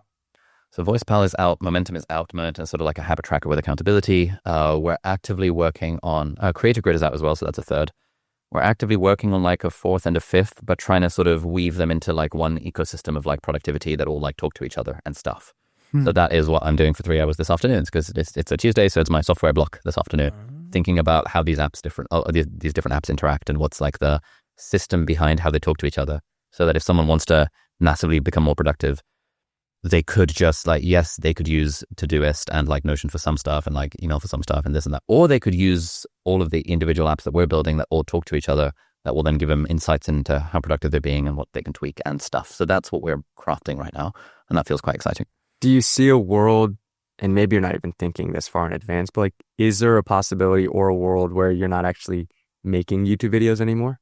Yeah, I would love to get to a point where I no longer have to make YouTube videos. I would love to get to a point where, kind of like where PewDiePie's at, where bro just releases a video when he feels like it. That's where I would really like to be. We're not quite there yet, because YouTube is still a primary lead gen mechanism for the business. But to be honest, I think in a world where I didn't feel like I had to make YouTube videos, I still probably would, because I still read books, I still enjoy teaching, I like sharing the stuff. And I often think of the question of like, if I won the lottery and just had 100 million in the bank, I'd still probably make YouTube videos. I just would care less about the views. Although I say this, I have a friend who sold a company for 100 million, and he started a YouTube channel, and he really cares about the views. And I was like, bro, why do you care about the views? You made all the money. He was like, well, yeah, but like when you're doing anything, you want to do it well, right? And the views is like a metric of how well you're doing. And I was like, oh shit, this guy's kind of like me. So maybe if I actually had 100 million in the bank, I would still care about views. Maybe this is actually like an internal spiritual growth game rather than if I had this external metric, then ... We talked to Max Tuning about that, who sold sour strips, and it was like for a similar number, and he's like, yeah, these YouTube views are a little down. It really bothers me, and I put a lot of effort into these vlogs, man. I set up the camera, I do the drone. He goes, yeah, views are down a little bit. And he's like, I'm not phased. I'm not phased. Yeah. I feel like as creative people, though, it's really difficult to not look at that little shiny number, and then when you open YouTube Studio, it tells you how bad or good you're doing. It's a really fun game. Yeah, it's a really fun game, especially when the arrow's been gray for a while. Or even red. I mean, we're like, well, in fairness, we didn't publish that much, but like, actually, no, we kind of did it. Yeah, you start making like excuses and like try to validate. We're like, it's okay. It's fine. Everything's fine. Yeah, I'm fine. Everything's good, dude. So I've kind of ended up becoming an unofficial therapist to a lot of other kind of big YouTubers who will often message me and be like, hey, can we have a chat? I'm feeling weird about my channel.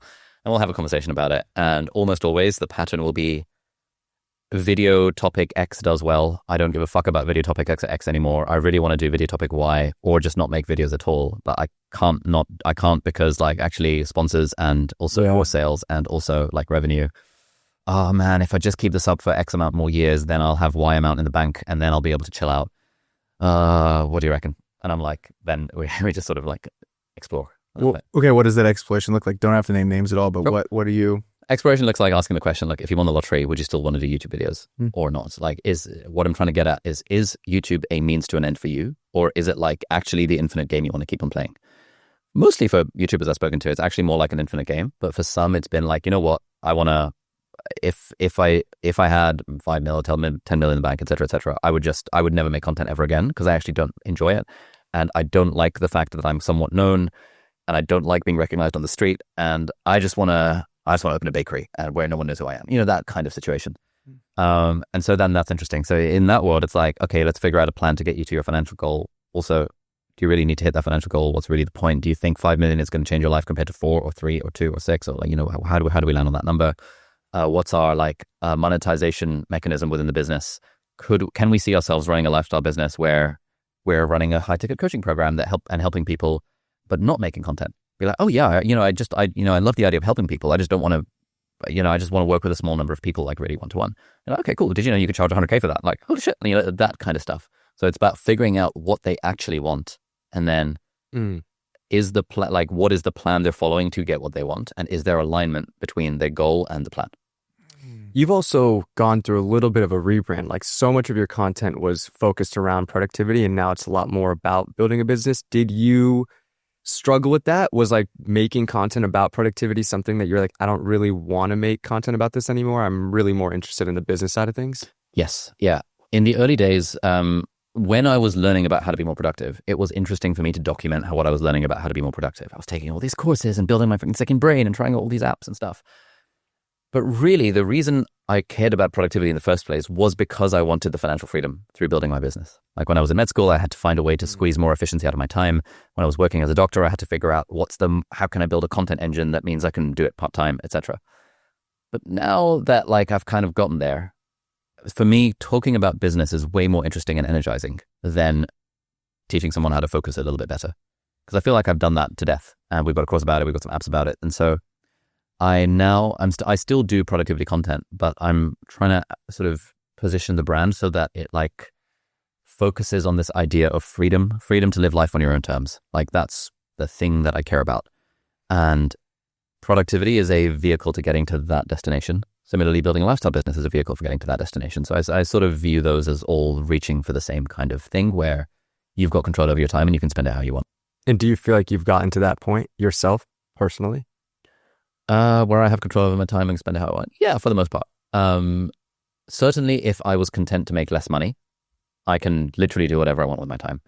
I do have some financial goals that I haven't reached yet. And so in that case, I'm still doing somewhat doing stuff that in a world where I had 100 million in the bank, I probably wouldn't be doing. But also I try and make the stuff exciting and energizing. I still do the apps. And I still really like the idea of building like an online business school, whether or not it'll be a high-ticket coaching offer or whatever. Is 100 million your number? Is 100 million? Not really. I think actually 10 million is my number. Okay. But also I know people who've hit 10 million and then they say the number becomes 20. That's what I was going to ask. I think it's more like an infinite game where it's like, there's always like another level to reach. And it's as long as the process of getting there is like enjoyable and energizing and doesn't like fuck up the other areas of my life, like health and relationships and family and stuff, I'm content to play the video game. You mentioned a little bit earlier that you're really trying to focus on health. Was that something that you neglected in the past and something you're really trying to focus on now, or no? I definitely neglected it in the past. I'm a bit more focused on it now, especially now that I have a kid. I'm like, okay, cool, let's do some zone 2 cardio. Let's like actually do some weight training. Let me fix my posture and shit so that like my hips and back doesn't hurt every time I like. Should we do a little stretch as a team real quick? Oh, that'd be good. Ooh, nice. Yeah, that felt good. Yeah. Okay. So stuff like that. Trying to refocus. Still not massive. If you kind of measure someone's priorities by the amount of hours per week they put into the thing, I'm putting maybe 6 hours a week into my health, which is not massive. Like there's people doing like way more than that. That's pretty good. But it's way more than like an hour a day. Hour a day, yeah. Yeah, like 3 gym sessions, which is 3 hours, and then like maybe some like half an hour, 40-minute runs, and some like stretching. Dude, that's great. Throughout the week. Yeah, we've been getting big while we've been here. It's been fun. We had a lift. We had a lift. Had a little run this morning, or run yesterday morning. It was great. Yeah, it was really fantastic. The water is a great place to run here. It's gorgeous. It's a place to be. Yeah, you guys have like a beautiful little city skyline. I also feel like I'm more productive if I get a workout in or a run. Clears the head. Yes, you just feel better. You got the endorphins rolling. Yeah, man. What's your relationship like with failure? I don't really think about the word failure at all. Like, okay. It's just so standard advice within this world that like nothing's ever a failure. It's just data to learn from. And I've sort of internalized that so much to the point that like whenever the word failure comes up, it almost registers a 404 in my mind. It's just like it's like failure. In what world is failure other than quitting? And like failure, I guess, would be torpedoing your marriage or your family relationships, or like, destroying your body through like, I don't know, drug abuse or alcohol abuse. Like those I would regard as failure. But like a video didn't perform well, or like we didn't hit our sales quota this month. Any of that shit. It's just like, oh, I mean, that's just data. Data didn't inform the next decision. What do you do when something like that doesn't work out for either a sales quota or a YouTube video? Do you guys go back to the drawing board? Do you talk about it as a team? Like, what do those processes look like? Yeah, I mean, basically everything just comes down to the maths equation, right? So we're like, okay, well, why do we think it didn't hit? On content is harder to figure out, right? Like, it's harder to figure out like, why did that video not land compared to the other video? We can come up with some ideas and then we're like, all right, do we want to change anything as a result of this? Usually the answer is, nah, not really. We're still glad we put the video out, because even though it only got 70,000 views in the first like week or whatever, so many people. It's still like, and the comments on this were really good. It's still a lot of people. It's still a really valuable video. I'm glad we did it, and I would do it again, even if it's not going to get as many views as the laziest AI business to start in 2026. That kind of situation. So on the content side, we do that, and then on the product side, that's literally a math problem. To be like, okay, we didn't get the number of sales. Was it we didn't have enough traffic? Was it the conversion rate was bad relative to industry average? Was it no one took the upsell? What was our upsell rate? Was it like we had loads of refunds? In which case, why do we have loads of refunds? And it's really only going to be one of those 4 things. Like it cannot be anything else because those are, those are the only 4 numbers. And so, okay, well, which one do we want to focus on next time? Is it just a case of getting more leads into the top? Well, actually, no, it's not, because actually our conversion rate was kind of shit. All right, cool. Let's do some A/B tests and figure out why our conversion rate sucked. Do we need to improve the offer? Do we need to just add more testimonials to the landing page? Do we need to do the sensible things that you would do to improve the conversion rate? And then boom, conversion rate goes up. Nice. That kind of thing. And it's just with a long enough time horizon, every single failure is a data point that then leads to the next thing. Then it's just always one foot in front of the other based on where we're trying to get to and like what's the mismatch between where we are and where we want to be. Great. What's the strategy that we're going to follow? How confident are we that strategy is going to work? Have we spoken to mentors and stuff and run the strategy by them to get their hot takes to be like, is there something else we're missing? Oh, we can just delete the sales team. Okay, cool. Like let's consider that as an experiment. Or, oh, we can just 5x the price. Let's run that as an experiment, see what happens. What have been your mistakes with growing the team, either too fast or like finding this like happy spot at 12 people? Because I mean, I think that's something that a lot of people don't realize is they end up having to be a manager and they have to hire people and fire people. And it's probably one of the more unfortunate parts of running a business is having to do that and having to manage people. So what have you learned? What have been some of those mistakes? Yeah, a big mistake early on was hiring too many people, thinking that more people equals more output. So sometime in like 2021, I think we were like, okay, this is working. We've got our YouTube Academy. It's printing cash. We've got the YouTube channel. It's doing well. The bottleneck is we're just not making enough videos. So instead of making 1 video a week, what if we made 4 videos a week? And so what's the bottleneck for that? Well, it's just the writing, right? So let's hire 4 writers and get 4 writers to write 4 scripts, 4 scripts every week. And then I can just film the videos. Turns out when you hire 4 writers to write scripts for you as a YouTuber, you actually end up producing like 0 videos because all the time is being spent trying to read a script, being like, that's kind of shit. Like, it's not really how to say it. They kind of missed the point. And then hours and hours and hours reworking a script when I don't even use a script anyway. And so me just like going from scratch and running off bullet points would have resulted in a better, faster video than a writer spending 3 days working on a word-for-word script and then me spending a whole day trying to tweak it to my liking and all of that shit. So that was a real mistake that we made in terms of, just thinking more people equals more output. I would have thought more writers, man, more videos. Makes sense. It makes sense though, because I mean, you know your voice the best, and you know what the audience wants. Totally. You've grown it to a number for a reason. Yeah, I think this is one of those areas where I was sort of underestimating the secret sauce of myself in the sense of I was like, it's not been that hard. Like I just sort of looked into it. Like if I can do it, anyone can do it. Like I'm not that special. And then realizing, actually, even if this script is good, it just doesn't vibe with me. And I cannot bring myself to say something that doesn't vibe with me. Therefore, maybe an objective outside observer could say that these scripts are just as good as each other. In reality, one of the writers was clearly better than all the others. And it was really obvious from day one, even from the interview. And so we should have just hired her. But even if an outside observer could see no difference between a writer's script and my script, the fact that it's my script still means I feel better about it. Yeah. And so like the energy that goes into it from me knowing that I believe the things that I'm saying, that was the thing that I'd underestimated. What are the biggest misconceptions people have about making money online and building business when it comes to creating content, this whole YouTube, Instagram, social media sphere? Yeah, I think a big misconception people have is that you have to be famous to make money. Like you've got to have like millions of views and stuff. But actually, if you sell a niche and high ticket product, you don't need millions of views. You just need like a couple of hundred, and you'll probably get some clients. I think another big misconception people have is if you have millions of views, you are making millions of dollars. And that correlation between like views and money, I've seen repeatedly over time. Yeah, there's a little bit of a correlation, but it's not that strong because a lot of the people getting millions of views are attracting audiences with less money and don't have a product that's aligned with that. So especially, I've got a friend who's like an entertainment YouTuber. Every video has to go viral, otherwise the brand deal money goes down.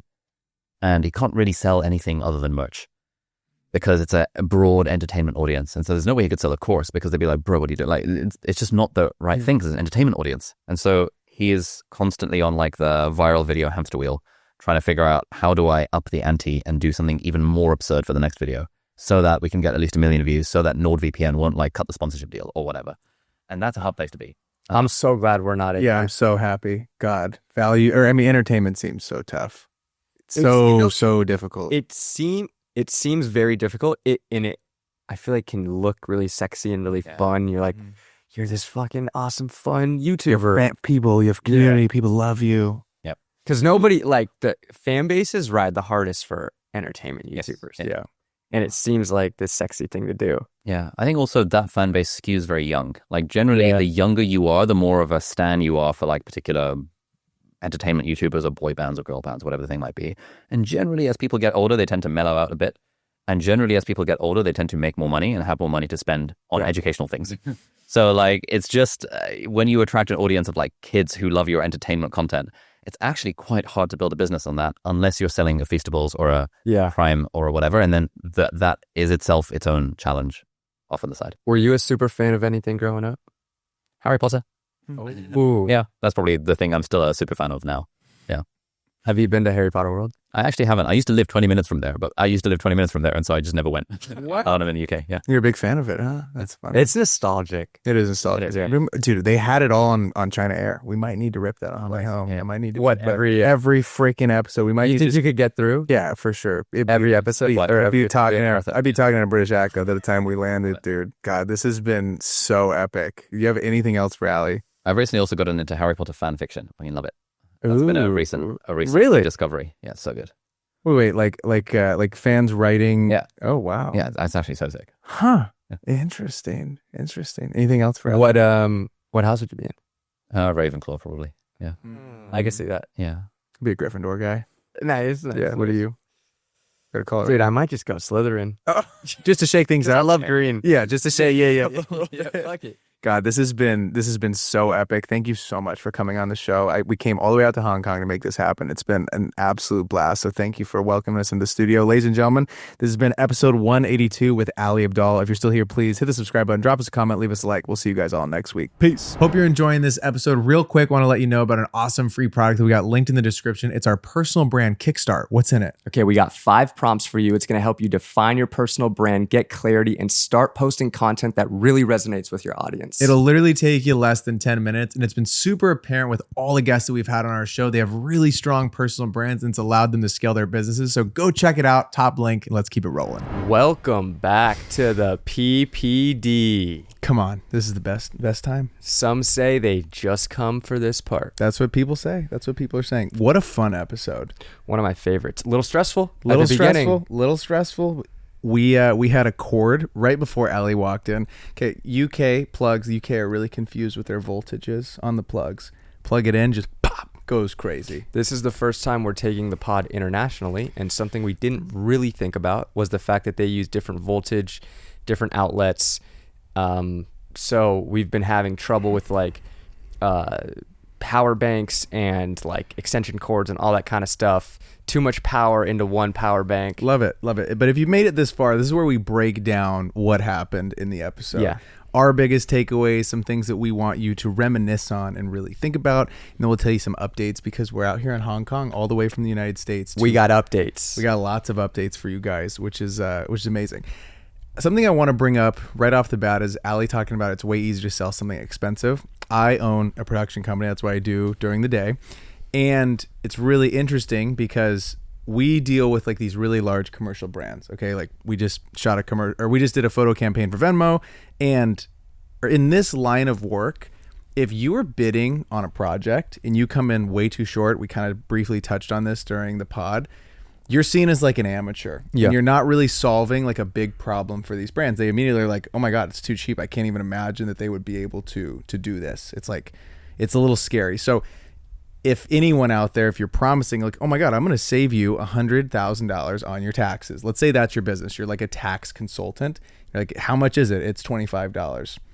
Were you all going to believe that? There's a lot of psychology behind how you price your product or your offer. For sure. And I think the big thing that you guys need to realize, if whatever phase of this journey you're on and whatever niche that you're in, you want to solve problems for a customer that has more money to spend with you. So that way you guys can all live on your own terms. You can be financially free. And it's funny because in my line of work, there's this like meme that's like $500 client, $50,000 client. And the $500 client is like, hey man, just checking in on the project. Like want to let you know about everything that's going on. Like it's like their life's This is a huge investment for us. And the $50,000 client's like, hey, the invoice has been sent. Appreciate you. And it's real. It's actually crazy because I've been at both ends of the spectrum. I've charged $50 for videos that I've created. Yeah. We've charged $50,000 for videos that we've created. It's a lot easier going with a client.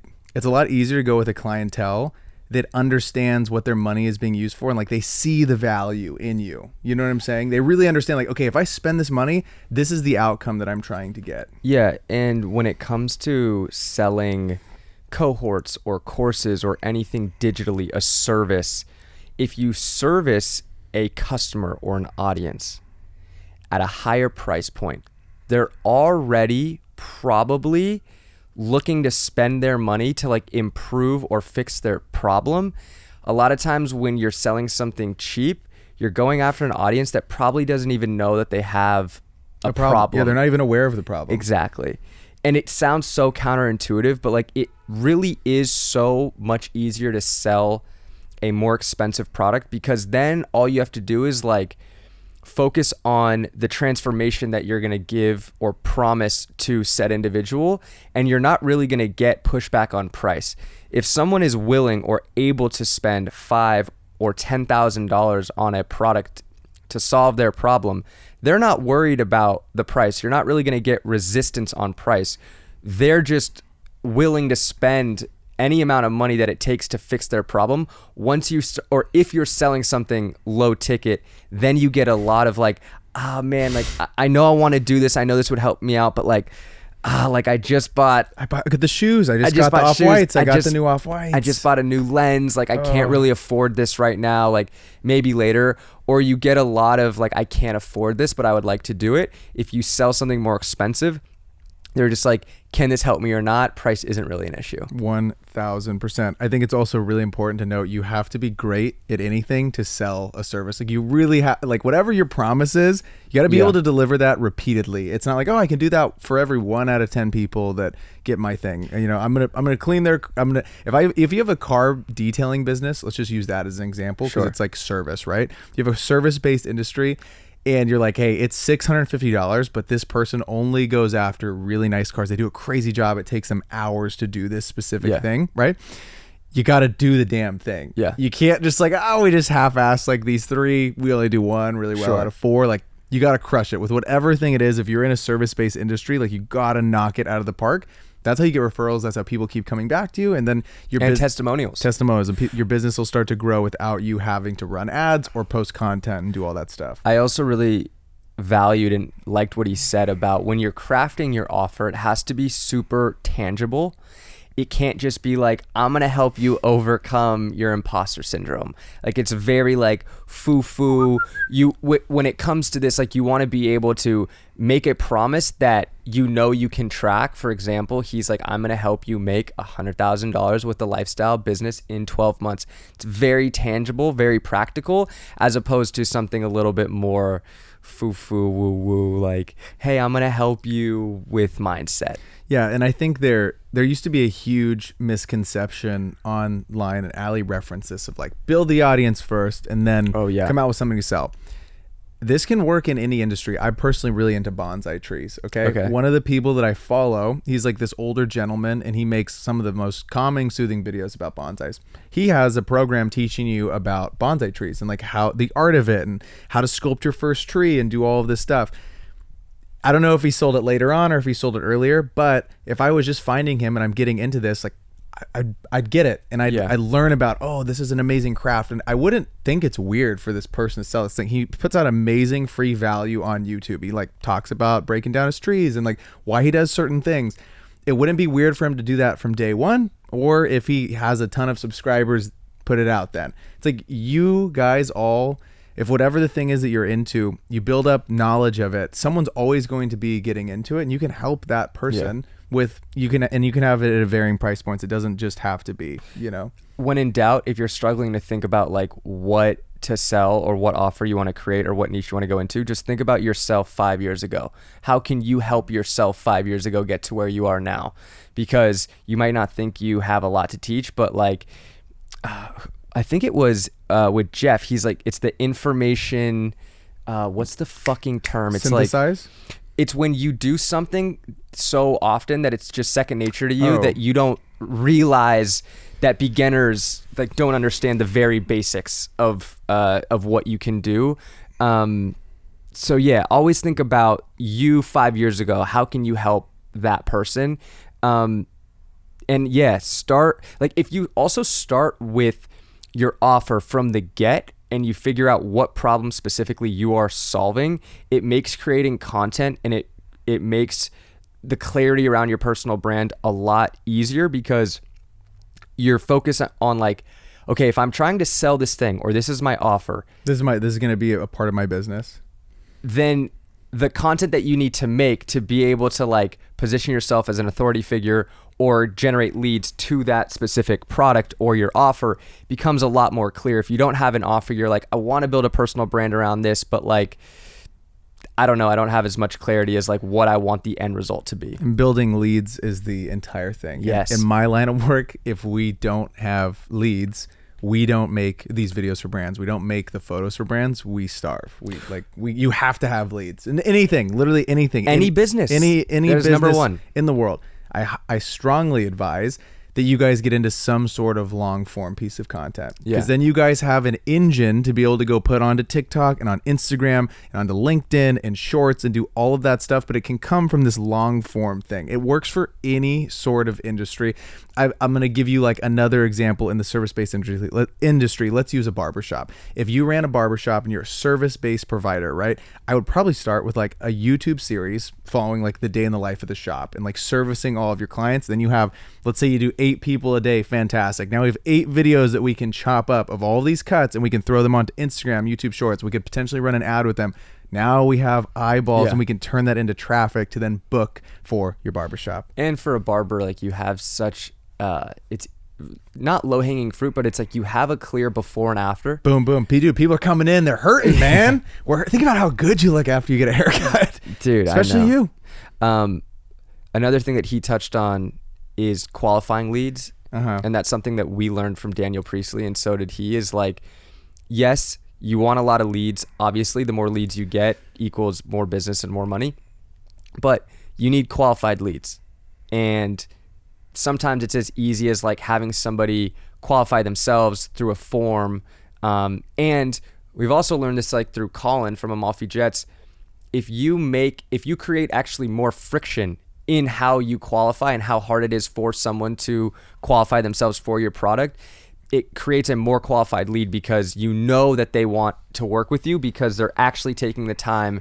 If it's a little bit harder to fill out the form, if they have to take a few extra steps, they they really want what you're offering. Without a doubt. Information products are deader than a doornail. I guess so. Chat kind of destroyed that, huh? Chris Do talked to us about this a year and a half ago. When we first had Chris Do on our podcast, I remember after chatting, he was like, dude, there's going to be a slow decline of anyone who like sells information products. Like, you're going to have to sell a transformation, or you're going to have to build community around something, bringing people together, doing live workshops. It can't just be like, oh, this little informational product, because you can ask any of these AI bots and they're going to tell you exactly what it is in 10 seconds. If information is all people needed, everyone would be a millionaire and have a 6-pack. Yeah, we'd all be ripped. Yeah. And so something that I underestimated when we first started doing our first cohort to help videographers land bigger and better clients, I thought it was just like, we're going to teach you guys how to land these bigger clients. What I underestimated is how valuable the actual community is, and the accountability. And so community and accountability and transformation, like, those are so valuable. And just because, like, to charge more money, you don't have to like provide more information. You have to provide things that are going to help them have a transformation faster. Without a doubt. This has been a crazy trip. I still can't believe it's like wild to think that we've taken the podcast all around the US. We've been to tons of places in the United States. It's been so fun. And to come out here and take it international, baggage fees bit us in the ass. It's all good. We learned a lot about these bags. Yo, you guys ever had a carry-on get weighed at the airport? What's up with that? What are we doing? Y'all, you know what I also don't understand? What drives me freaking crazy? We had one bag that let's say was like 15 pounds under. Yes. Okay. Why can't we do PEMDAS for the baggage, right? We should be able to say, hey, this bag's 55 pounds. Well, that bag is 20 pounds under. We can do a little mix and match. It's going to the same place. It's both going under the plane. That was my argument. It didn't work. Let's say she won. And then she's telling us, you got to take it out of the checked bags and put it into the carry-on. What does it fucking matter if it's going above or below the plane? It's still going on the plane. The math isn't math in here. Yeah. You know what I mean? Dude, I felt like I was we were in a haggle fest. I feel like I was at a farmer's market. Dude. We get to the plane. She's like, could be 1,000. Yeah. It's going to be 800. I was like, there's no way. They're like, I'm just relaying what the system's telling me. It's like, sounds like you're just saying a random fucking number. That was crazy. Dude. I haggled at this airport, you guys, for like 30 plus minutes, maybe 45 minutes. And I get nervous because in the back of my head, I'm like, dude, they might tell us that like we can't get on this plane. And I'm like, chill, Fig, chill. But it ended up being fine. We ended up having to spend $500 in overage fees. We learned a lot about international travel. But dude, Sebastian Maniscalco has the funniest fucking bit about TSA and bag overage. He's like, dude, you know, the best part was she said it was it's a huge safety hazard. I go, she goes, but you could pay. No, yeah. He goes, you're worried about what 3 pounds is, but the dude behind me is fucking 300 pounds, and you're worried about a sock. The dude behind me doesn't need a weight limit, which is hilarious. Dude, I remember I asked her if we were, because there was a lady to our left. They didn't weigh her carry-on. I'm like, we just letting anybody through? Yeah. She goes, it's not me. I'm not with them. I'm like, you are. No, she said different airline. Oh, different airline. She's like, sir, all airlines are different. Yeah, you're an idiot. I was like, oh, God. What has been also really cool is funny. So podcasting abroad, awesome. Getting to explore a new city, really dope. We've ate some incredible food. Listen, the Michelin Star Guide, if you're going anywhere, we've had the best duck, best Thai food, best Chinese food. Yeah. They got it going on here in Hong Kong. The food has been immaculate. And we also got to hang out with Daniel Dalen. It's been super fun. It's been awesome. We went and got coffee, went out to dinner. That was a blast. And he's really opened our eyes. Like, just know that we're going to start making YouTube videos on another channel. Do you remember we said this? We said this like 4 months ago. Yeah, the 505 Studios, whatever. We teased you guys a little bit. Maybe 55 people went over, 100 people went and subscribed. But our first video is going to come out from this trip. I think, so we've been vlogging and it's really fun. Our big realization is we love the podcast, but everything is featured around the guest. Correct. And we want to give you guys more of us, which is why we started doing the PPD, which I love. Dude, hopefully you're here. We want to show you guys behind the scenes of growing the podcast, the different stuff that we're doing with our businesses. We want to start a fucking clothing line of sorts, merch, and just show you and bring you guys along more and show you guys like our lives out in LA, what we're doing for the podcast, what we're doing for our businesses, give you some more game on personal brand. And it used to be this will be really cool, eventually we'll do it. Now we're like, oh, it needs to actually be a number one priority. Numero uno priority. God, it's been such a fun episode. Hey, if you're still here, please hit the subscribe button, drop us a comment, leave us a like, let us know what your favorite part of the episode was, and we'll see you guys all next week. Peace.